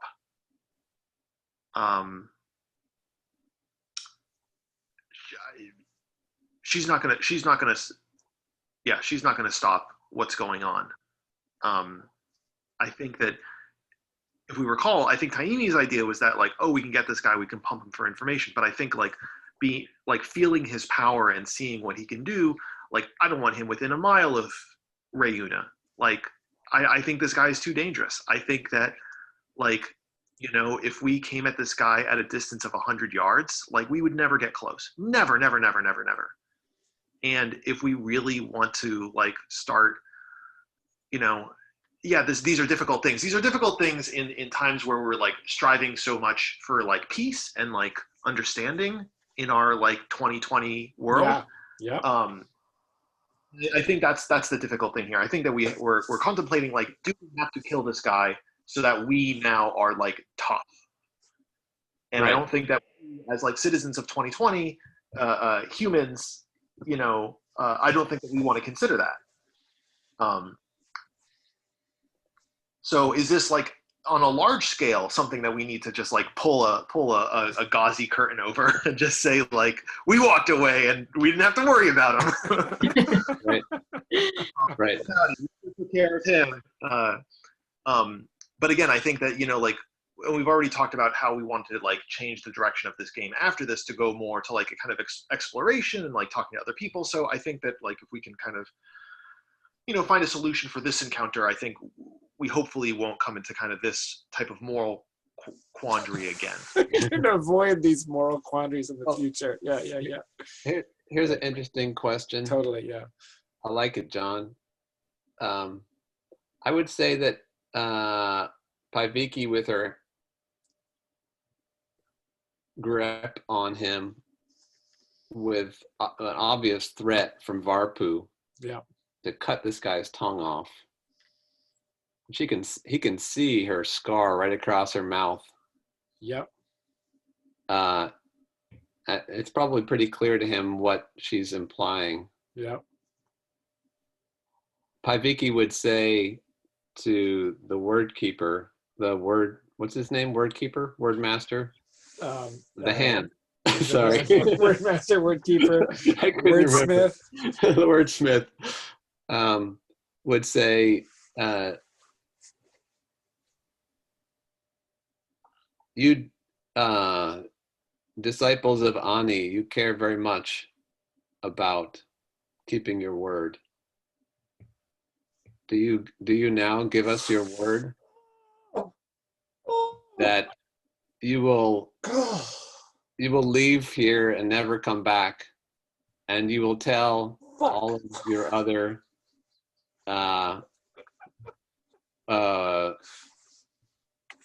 hands and whatever disciples call themselves, that they must do the same, or that you will punish them and prevent them from doing it yourself. Say this now.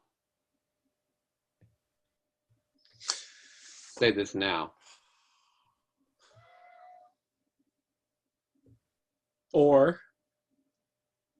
I think the or is pretty obvious. okay, you get to make a negotiate roll for that. So that is, well, geez, it's charisma or strength. Or intelligence, actually, because you're appealing to a sense of reason also. It could be any one of those abilities. Okay. Let's do intelligence. Okay.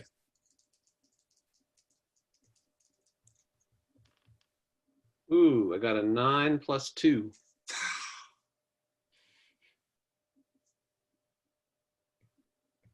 So there's a long, you say all that. Are you whispering into his ear, or are you saying? No, I'm saying it really loud, okay, so that everybody else can hear, and that Varpu's like in on the whole thing.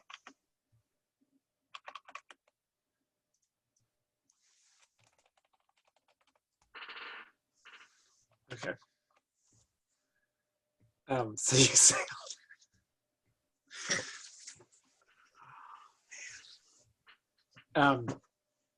And his eyes, his eyes are kind of scanning. You can't really see that because you're not looking at his face. You finish what you say, and his whole body's tense, and then it kind of, a little bit of the tension goes out of it. And he looks up at Varpu, and he sort of makes a little gesture with his head, and she lets go of his tongue and moves her hand away and pushes the point of her blade like a good ½ inch into his throat, right? Not cutting the skin, but like pressing it against his throat. and he says,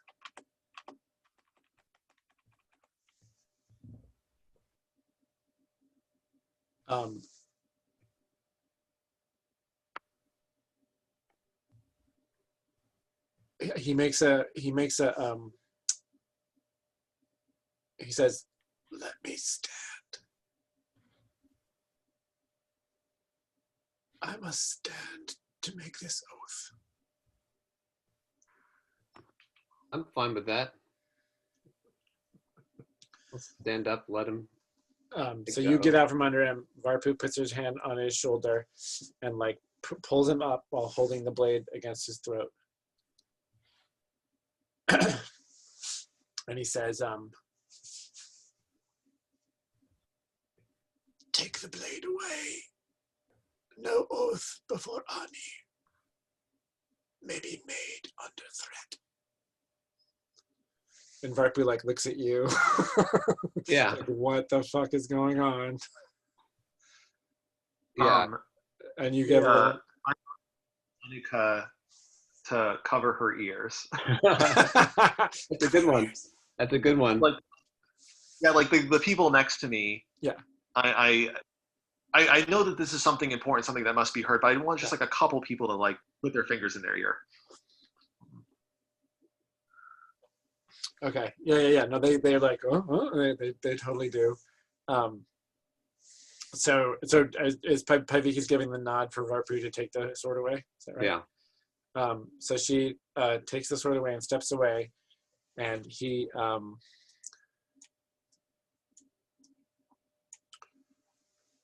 stands and faces you, and he looks around at everyone, and he says, "Before all these gathered here, and under the gaze of Aani, I swear it. Vanon Sen." And when he says Vanon Sen, you, Paiviki, you feel the weave of force that kind of assumes a kind of like disciplined kind of almost like forms a column around him momentarily. The weave just forms this kind of neutral column, and you perceive that as like what he has said is like a true thing. When he's standing there, he's soaking wet. He's covered in mud. His armored bodyguards are, dead or incapacitated, lying about in the darkness.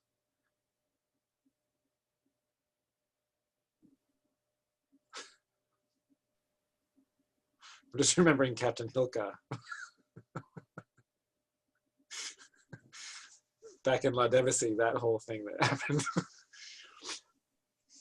So that's what he says. He says, in Old Corkine, he says, "I swear it." Yeah, And Captain Hilka, she said that we made a deal that she could leave, right? right, but she was really injured, and I think, Man, Varpu was like cutting her to pieces. Yeah. That was rough. So this guy has sworn that he's going to go back to where he came from, and he is going to tell everybody there that they must also leave us alone or face retribution from him. yes, that is what. And that's yes. And I'll just, yeah. Mm-hmm.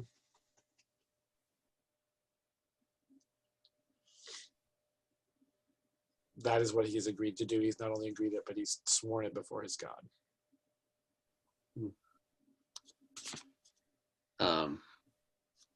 So, I mean, I think that I would call the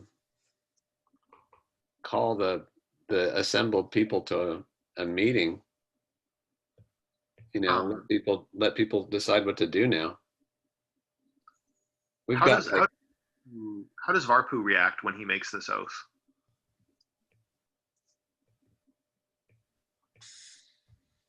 She clearly would like nothing better than to just drive the sword through him. But at the same time, Varpu holds Paiviki in a kind of... Paiviki is like sort of introduced all these ideas into Varpu's world that were like inconceivable before, like negotiation, like sisterhood. So there's this weird, with Varpu, it's this combination of viscerally wanting nothing more than to end this guy's existence, but like having seen the success that you guys have had with this approach, and in her experience, it's clearly unprecedented that a hand would in any way concede anything, and here it appears to be happening. So I'd say it's like a Varpu is perhaps a little confused or bewildered by this kind of series of events. Yeah, so he's standing there, and she's sort of standing near him, and you gather privately away from him, Paiviki? I would call over like like Taimi and Mirren and Asari?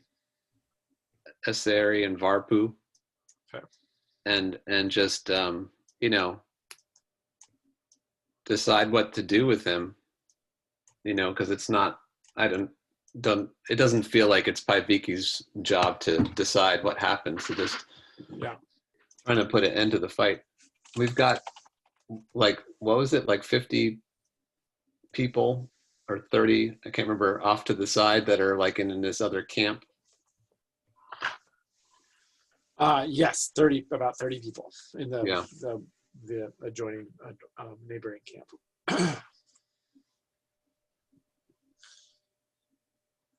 I mean, we could just turn them around and send them home right now if we wanted to, or we could do what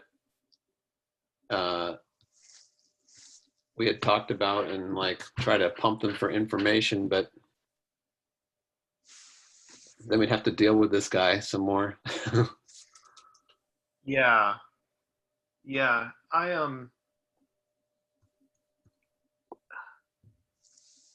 don't know the story of the people. I don't know if I just default. We don't know what their plan was. I mean, I at least want to know that. Like, why were there 30 people following them? Are they like looking to start a new life? Are they like farmers, craftsmen, like people that we would welcome in our village? Right. To send them away. I think what we're doing is trying to stop the Colkeen from ramping up their control and rule of us, but I don't think that we want to become isolationist. So I think we need to, talk to somebody about what these villagers are up to see whether we do send them back or if they come with us.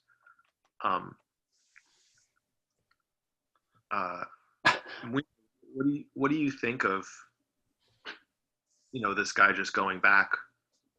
I feel the same as when I was in the big house back in Rayuna, when I had that crossbow aimed at Elmary's heart. I just couldn't do it, despite all of the pain that he caused us. And I find myself, this guy is dangerous, but I don't know if I can bring him. I don't know if I could do it. Mirren, what do you think? Yeah. I mean, I agree that I do think that there's more to find out, and that's some more what I'm curious for. So, I mean,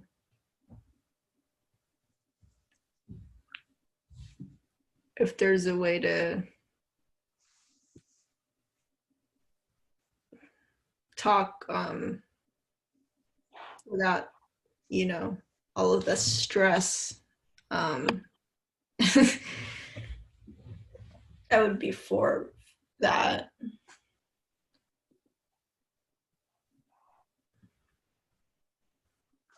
All the stress that has been present here for this conversation.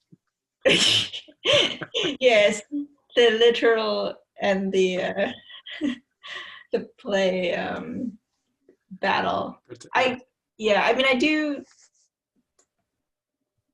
want to believe that he would keep his word.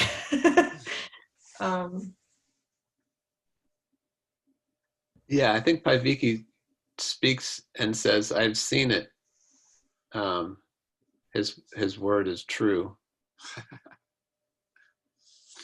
Varpu says, the word of a hand is like the only time they take oaths is when they are, swearing their fealty to their god. Like for a hand to swear something, the words mean everything to them. So for a hand to actually say that is, so she's just kind of she's in a little bit of like a dazed kind of state of mind about it. But it's clear that from Varpu's perspective, like, yeah, it's real. So we can question him if we want to, but I would send him back. If nothing else, it would send a message to the other hands in Corkine that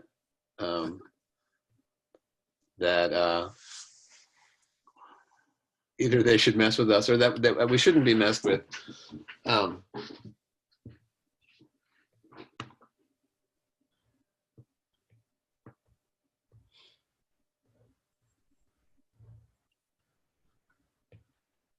Asari,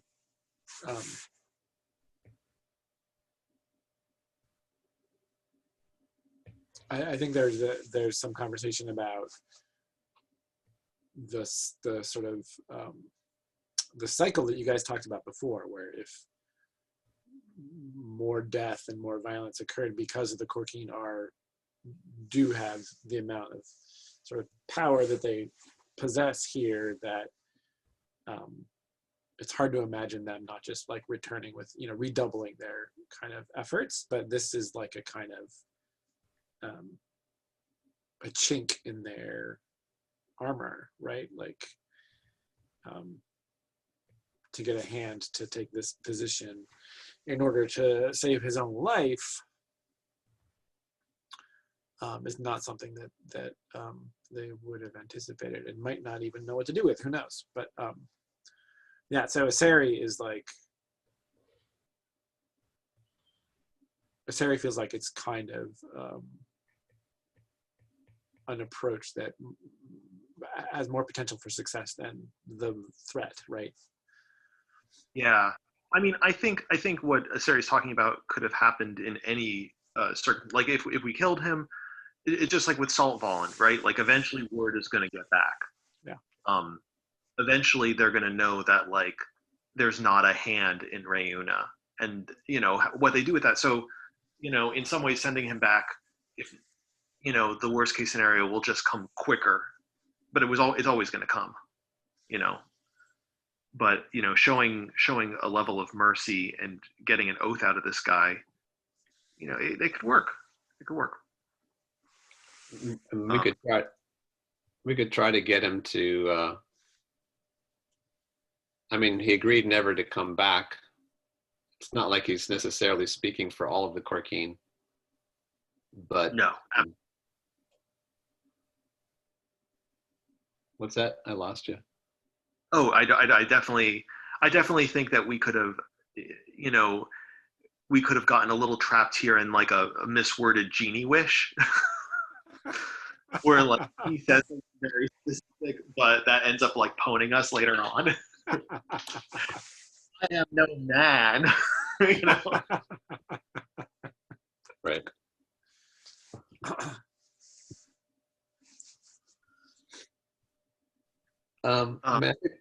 we should tell just the Corkine people that have come along with him and him, like basically what we want to see happen.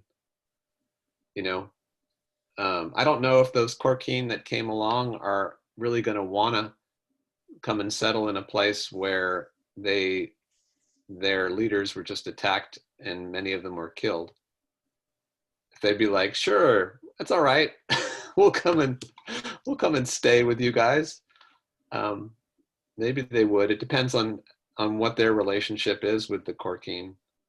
If they're like happy to get away from the capital, or you know, do you want to approach their camp and talk to them? Yeah, why don't we do that? They still got their fire going.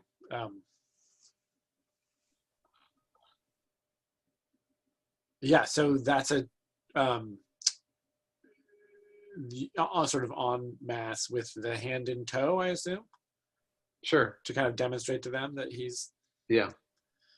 Should we walk over there? Yeah. Is that cool with everybody? Mm-hmm. Yeah, so they've got their wagons circled, and there's, they've got weapons out.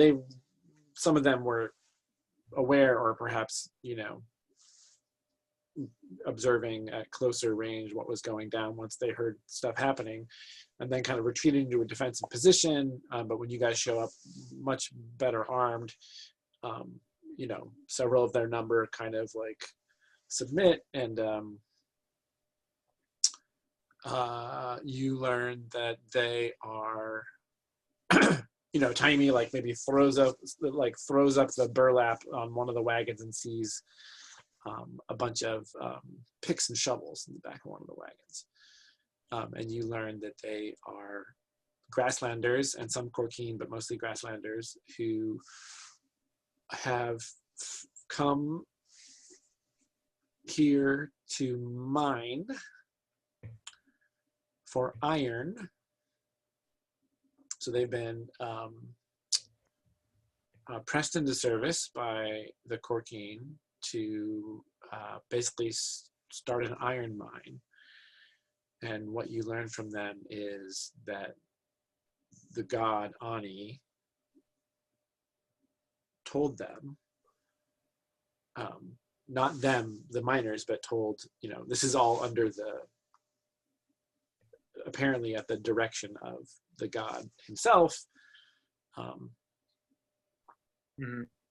And the iron is said to be, that entire hill that Rayuna is built on is said to be iron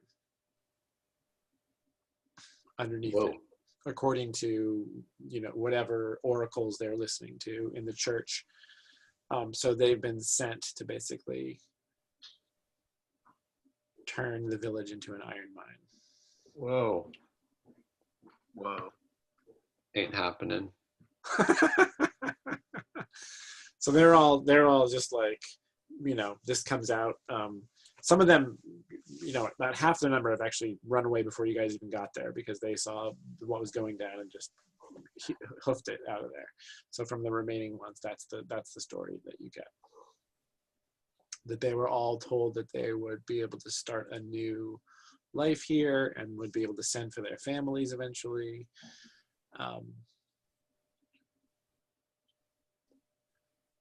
Yeah, so that's where they're at.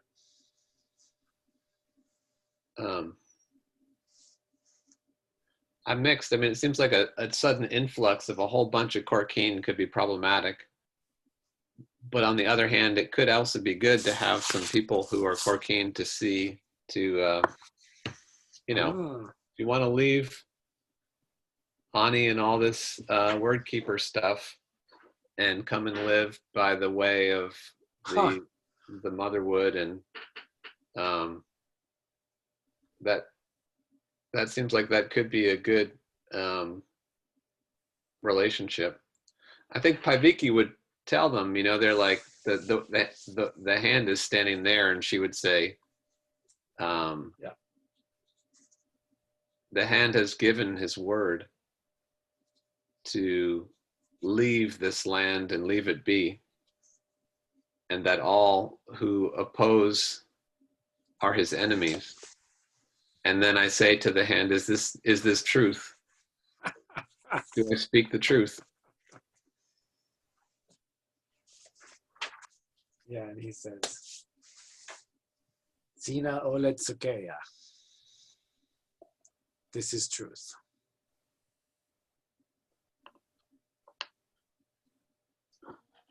And they're just like, they look at each other and are. So are you making them that offer? Like, you can come or go. You can come live on this side of the little river, or you can go back.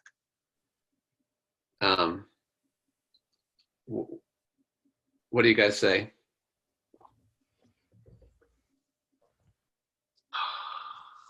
I don't know. I think that's a lot. I don't know if we structurally have like the space for like an influx of people. Yeah. I mean, I think who's that butthole Archer who like I had to my room in the boarding house. Like I think there's like just a ton of like people that don't have homes and are slumming it in tents anyway. So they would probably be, they'd probably be camping. They probably would need to make their own structures eventually, right? They would probably need to harvest some timber and build their own homes. Yeah. Yeah, I don't know. I mean, I just want them to, if they come, I mean, I think Reuna is going to be really like growth and like infrastructure oriented in the foreseeable future, like making walls, making houses, getting some of that iron. And I think that like if it is their free choice to come to Reuna and be a part of that, then I think I wouldn't say no.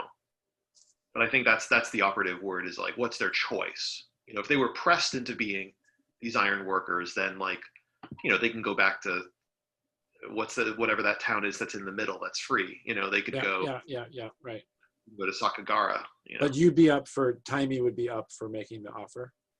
Yeah. I mean, if they want to, like if that's what they want to be a part of.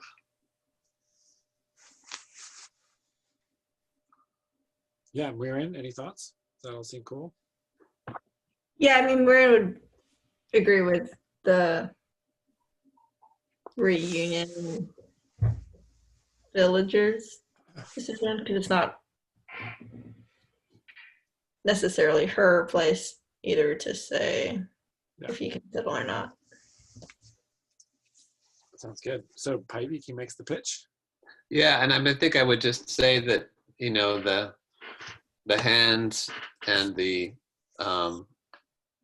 the word keepers have no authority here, and they never will. Wow. So if you want to come and live, you do so as free people. Okay. So about half of them kind of split before you guys even showed up. So there are about 10 grasslanders and 5 Korkeen amongst the remaining. So Jan, just roll a d10 to see how many grasslanders want to stay, and roll a d4 to see how many Korkeen want to stay. 2 grasslanders. 2 grasslanders, okay, and then a d4 for the Korkeen. And 2 Korkeen. Okay.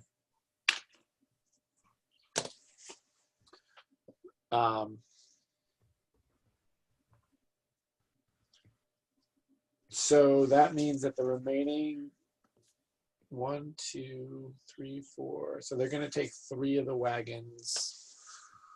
Well, they're going to camp the rest of the night here, and then they say they're going to leave in the morning. They'd be able to take 3 of these laden wagons with them. So they'd be leaving 3 behind. It's full of mining supplies and housewares. And 4 of them total like the sound of what you're saying. And they get sort of there's like small talk, there's reassurances from the the villagers. There's some kind of skepticism about the corking, but like they've seen enough, I mean, Paiviki is corking, and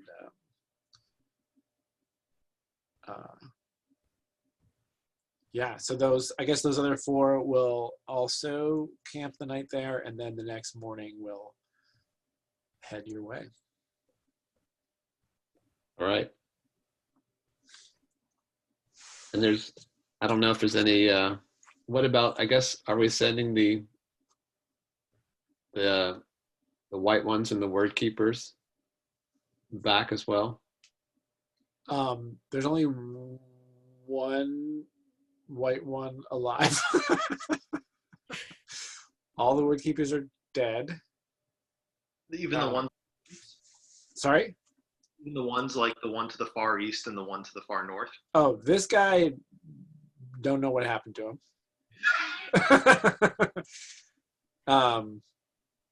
Oh yeah, this guy's still alive, I guess, and he sort of surrendered. So yeah, you get these are the 2.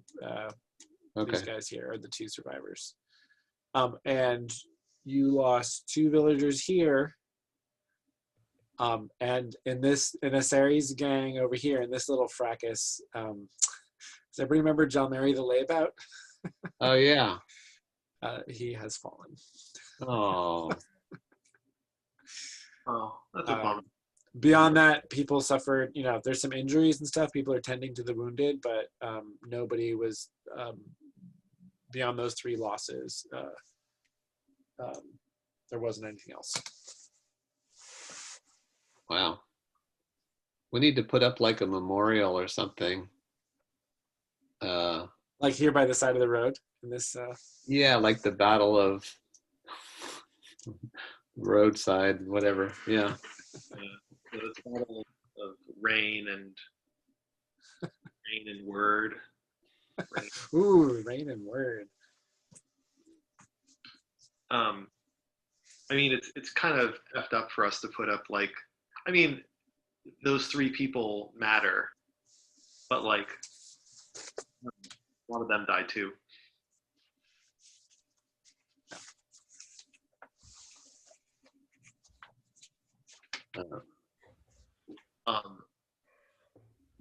Hearing about the mining really, though, makes Taimi feel like this was the right thing to do. I think she kind of does a little tally in her head, especially now that like the end result is that they're just going to go back and say, like, don't F with them. They're very tough.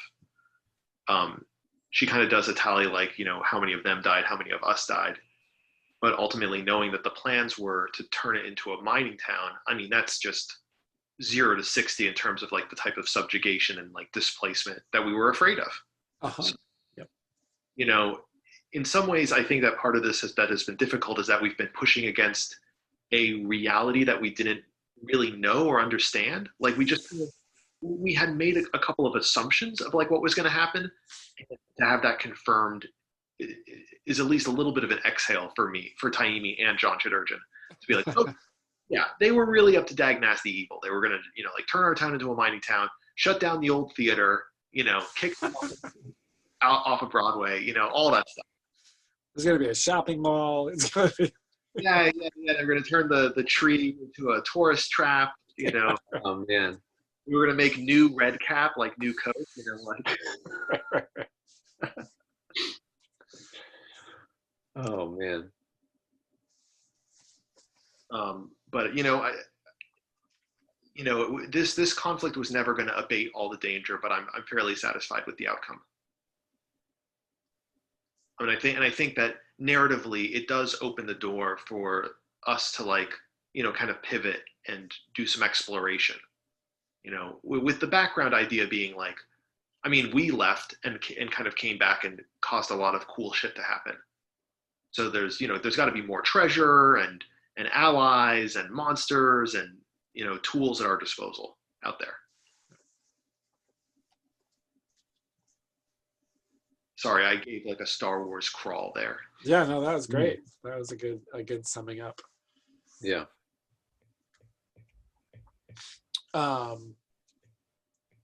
Yeah, so I guess the hand is going to stay with them. with his wagon to ride back in? Or do you deny him that? I was kind of picturing him walking home.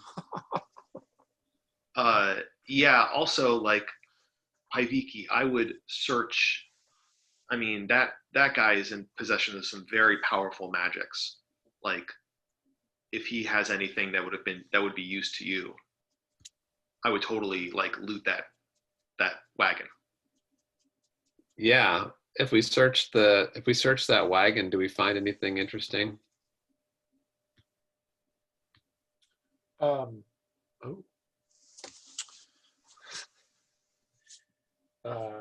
Yeah, if you want to, do you want to roll it up right now, or do you want to wait till next time?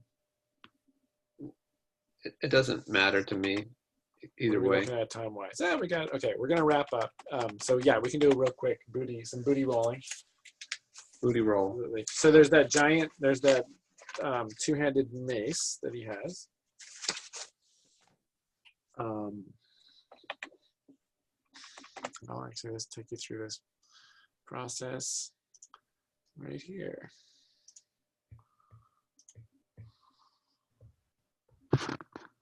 All right. So he's got a D10 booty die. Ooh. So you're gonna roll. Well, I guess I'm gonna have all you guys roll some dice, but starting with John Chad. Roll 1d10. I've got a very sleepy boy on my lap. So I'm trying not to disturb him. Pippin. That's a 10. What? Yeah. You got a ta. That's what the 0 means, right? Yep, it sure does. Okay, here we go. So I need everybody else. Everybody else needs to grab a d10. But he's in the carried category, right? It's kind of the stashed category because of the wagon. Oh. It's not just on his person. The carried category is on his person, but it's a stash. He brought his like personal possessions with. Yeah. All right. So now I'm going to in sequence ask you guys to roll some dice. Donna, will you roll a d10, please? Yes. 6. Okay. And then Jan. 5. And then John. Another 5. Okay. Donna. 2.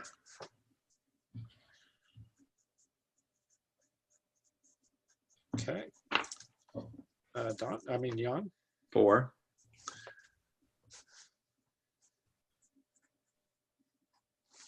Okay, that's 5 rolls. Then we got 5 more. Sorry, John Chad.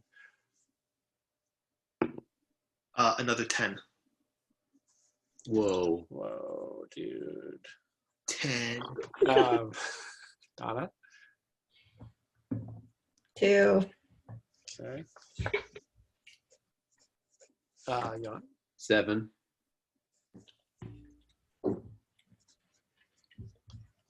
John Chad. 1. And Donna, this is the last for general category. Okay. Yeah. 6. Okay.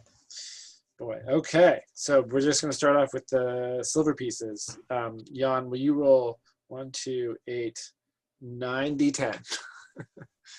That's how much raw currency is hanging around. 90-10. So, okay. I've got 13 plus, so that's 10 plus, that's 23 plus 18, that's 30, 41. Is that right? Yep. Then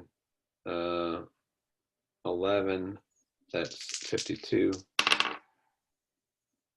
And, oh wait, just one more die. So that's 6. So So 58. 57. 57. Yeah. No, 58. 58. So 58 silver pieces. John, Chad, will you roll, 2d4. A 2 and a 2. Okay.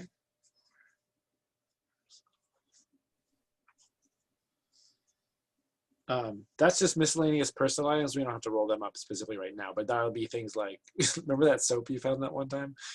Sure do. So it'll be, there's gonna be 4 rolls on the personal item table, but we don't have to do that right now because it'll be relatively minor stuff.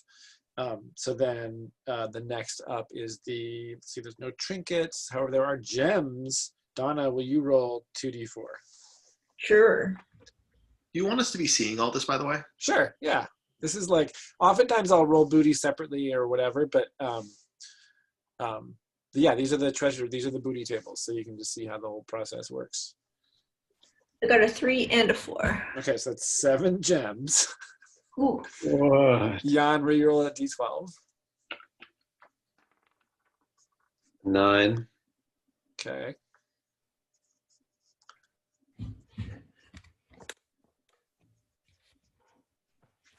Actually, okay, we don't have to roll all the gems.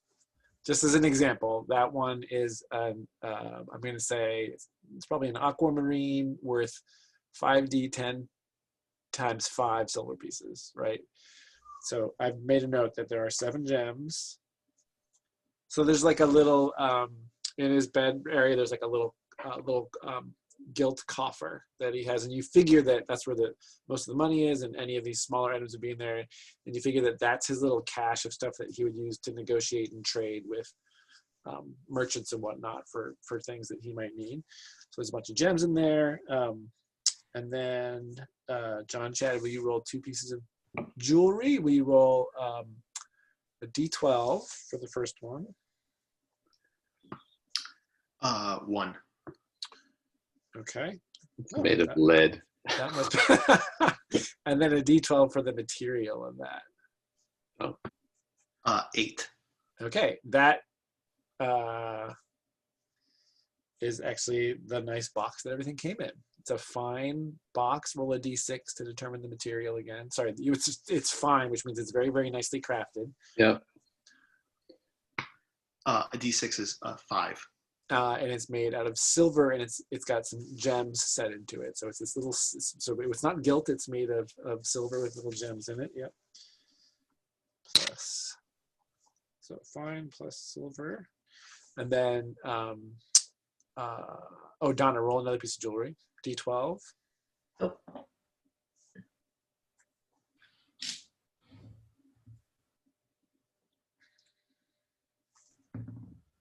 Did you say Donna? Yeah.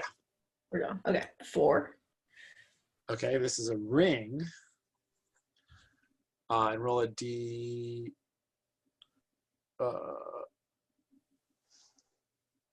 for material. Oh, sorry, booty die for material, a d10.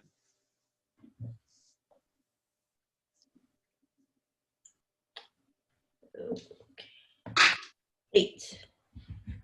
Wow, that's fine also. And then roll a d6. 2.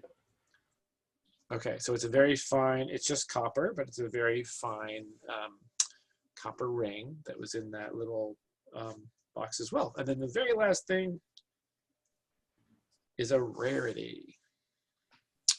So Jan, you're gonna roll a d10, his booty die.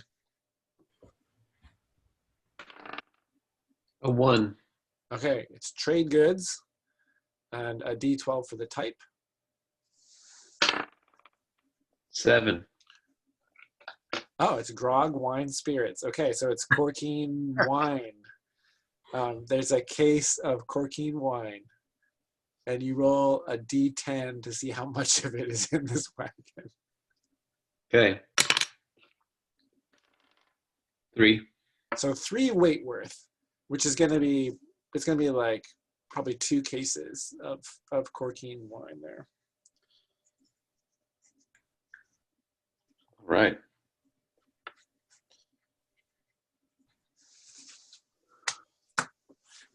Yeah, so that is, and then, like I said, there's these personal items, and then there's all the there's plenty of supplies, and then all the stuff that the wood keepers and the white ones had on them as well. Yeah. Well, it seems like we should take all their armor and weapons and whatnot. The stuff that wasn't shredded by Taimi. Yeah. It's nice. It's probably repairable though. Yeah. You know? The shields definitely are. The shields are definitely reusable. Yeah. Yeah. I mean, the chainmail. You don't really have an armorer in Reuna. That's one of No. the. Varpu said that part of being a word keeper is knowing how to fix your own armor. You're absolutely right. And I just forgot that Rolf, the smith, is a smith. So between Varpu and Rolf, you actually do have the means. You're just going to have to somebody's going to have to create a forge in town. Yeah. Make that stuff happen. Fix that armor. All right. And then you will, I guess you got that wagon. And the animals were tied up away from the camp. So they were, those beasts of burden were around. They couldn't run away because they were tied up. So you are able to bring some of them back as well. Okay. So we're wrapping up. Anything else? Any business people wanted to do before we wrap up? Are we going to start not next week, but next session with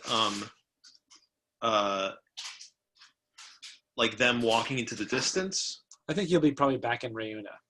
Okay, then I guess like there is that one white one still alive. Yeah. I really want to ask how they were able to resist. I think, how are you going to... That's not something he's going to just tell you unless you have some way to negotiate with him that you would imagine. I feel as if I'm no stranger to taking pride in my tools. Like, I use the same short bow because it's like finely crafted and it's, I'm used to it and everything. And I'm going to offer to give him back the helmet. We've got 3, I sense that these are the type of guys that means something to them. Their armor, right? Yep. That's the play I'm going to make. If it works, it works. Okay, I think that would be a charisma. Ooh, How you doing on that front? I actually have a stupendous charisma stat. You do? Yeah. I do. I just never use it. Oh my god! I'm always just so. You have a 16. Holy crap! Yep.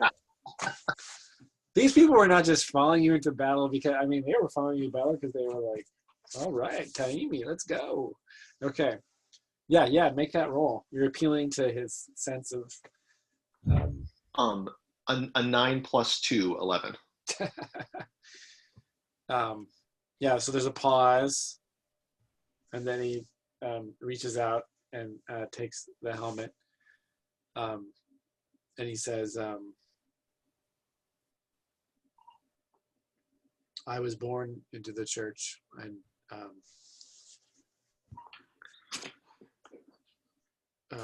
grew up hearing the words. My entire childhood, all of us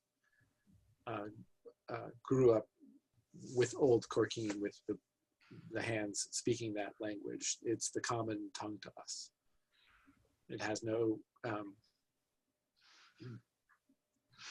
We are Templars in the service of Aani, and as such, the word of the god is as the common tongue is to you. They have no special power for us.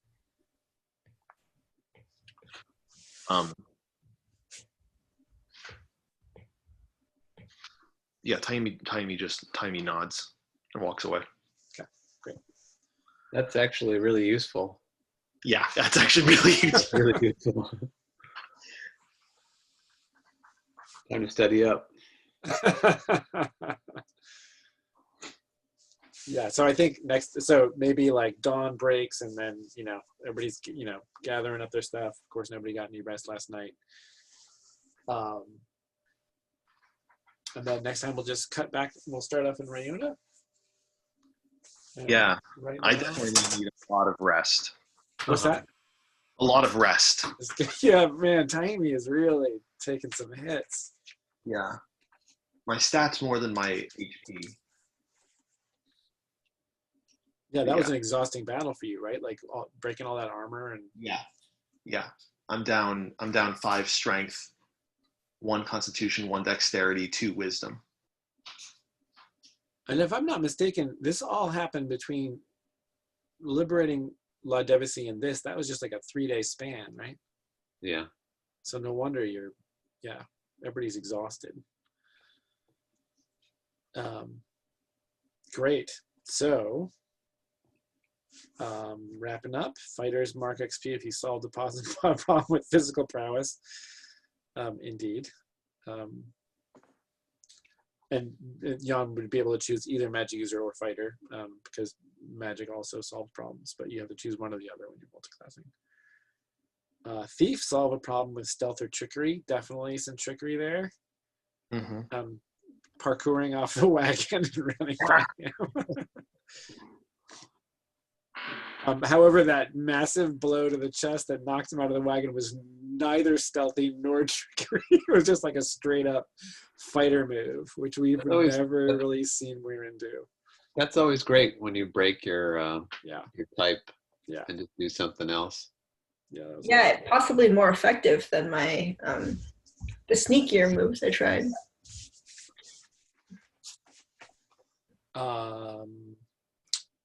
Traits. Let's see, Tiny. I was curious. I followed up with that guy. Oh yeah, totally. Oh my God, absolutely. What's going on here? What's up with that? It's not the helmet. Weirin. I mean, you were pretty focused on the hand, I think, the whole time. Right. Well, Right. I definitely tried 2B.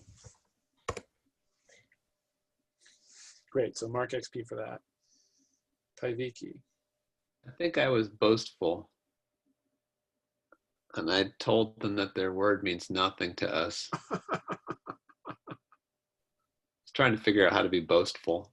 Yeah, excellent. That totally works. You were also quite bold, but that's like bold is easy when you're fighting, but yeah, right.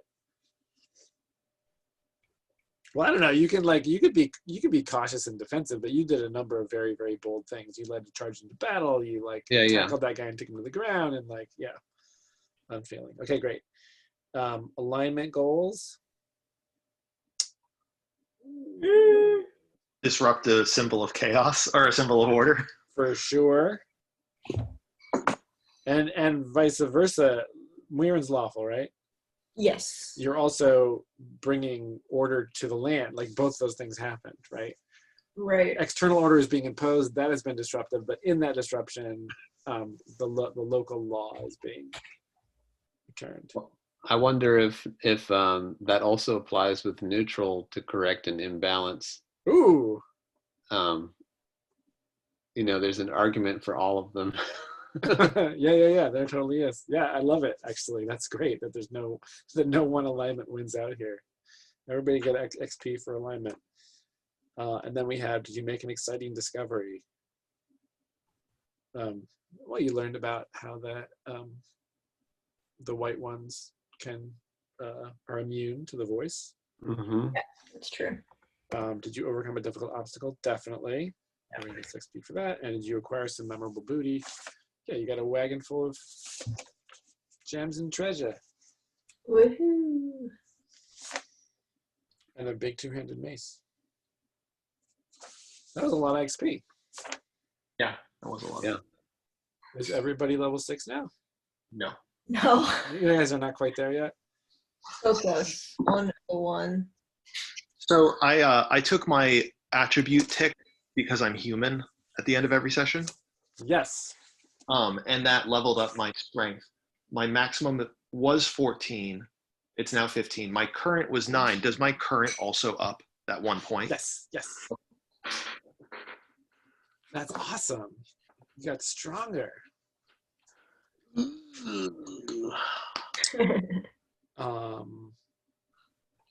All right. And then decide together what you want to do next session and tell the judge your plans so that they can prep accordingly. So it sounds like some downtime in Reuna. Is that fair?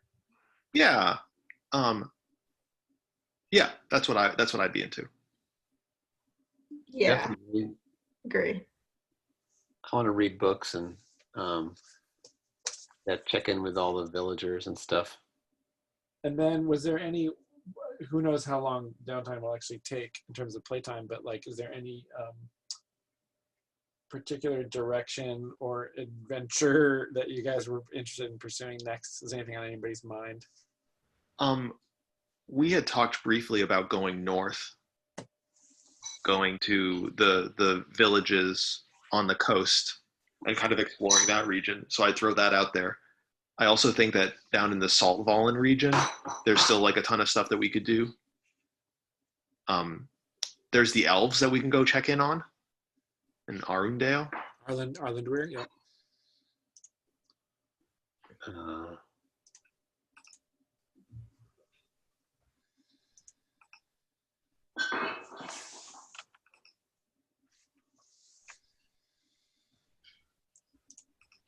Yeah, I mean, one thing we could do next session too is just like run down a list of interesting threads that we could follow. But go back over all your info. Got all these pages of notes from evil wizards and stuff we've discovered. And yeah, okay, great. Then we can just say that. We'll say it'll be downtime and then a review of your the possibilities, and you guys can have some conversation about that. And you're gonna have 4 new residents of Reuna. Yeah.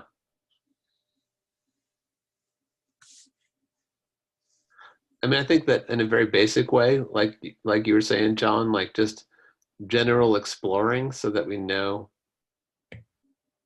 what's around us. Yeah. If we're leaving the village life and we're trying to like sort of forge a united homeland, we kind of need to know like what's all around us and who lives there, whose side are they on, you know.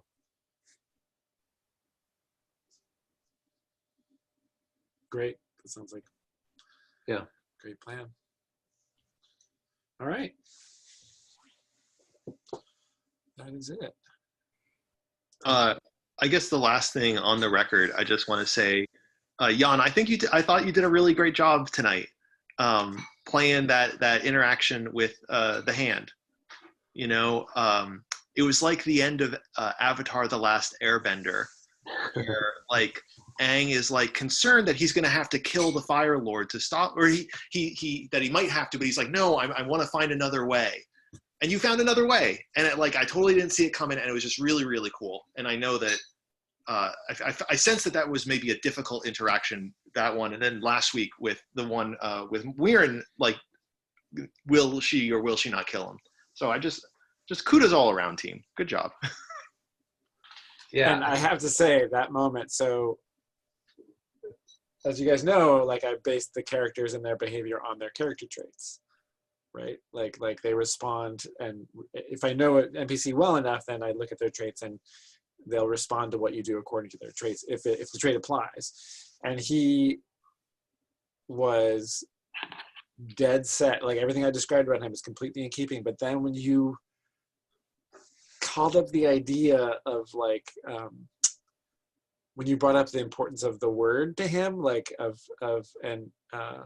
just say that his character traits, like you hit him in like his vulnerable spot. Like, and I wasn't expecting that either. So that's cool. part of the reason it went that way is because you said what you said. I looked at his traits and I was like, oh my God, like that is exactly the thing that would get to him. Yeah, I mean, he seemed like he was kind of ironclad, and I was like, man, we could just dispatch him, but that seemed like a sub-optimal outcome overall for everybody. Yeah. And then when Varpu came in and grabbed his tongue, I was like, oh yeah, that's what this shit is all about. It's all about the tongue. Don't threaten a man's tongue. Also, that's what inspired you to turn it about the words, was because of it reminded you that the words were part of the deal. That's what gave me the idea. Oh my gosh! Wow, that's awesome. I was like, oh yeah. It's all about the words. Yeah, great. All right, well done. I want to appreciate Donna's like endless, ridiculous like scrapping with. Yeah, God. I mean, that would be the most entertaining, just to visualize, but to watch, if you could see that, like the back and forth and the slamming with the mace, and then like the diving and like trying to like wrestle him with the blanket and failing, and then diving off of the wagon and kicking him, and yeah. And I was picturing the kind of size disparity too, like being relatively slight and small, and like him being this big, powerfully built dude, and like Mirren just like dodging and ducking and like doing everything to like use those skills against him. That was awesome. And then Mirren Taimi like hardcore sword fighting with like straight up face to face sword fighting, right? Full on combat. I appreciated too that you didn't let me just jump into the wagon. I was like, oh yeah, that would be hard. Coming out of a paralysis in a rainy, muddy thing. Adrenaline has its wearing chainmail and all that. Right. Yeah, I even forgot about the chainmail part. Yeah. All right, thanks, guys. All right, thank you, Jason. Thank you, everyone. So we'll just plan after Thanksgiving. Yeah. See if we can make it happen. Season 2. All right. Season 2. That's right. This is definitely a season closer. All right. Have a great week. Thanks. Take care. You guys. Later.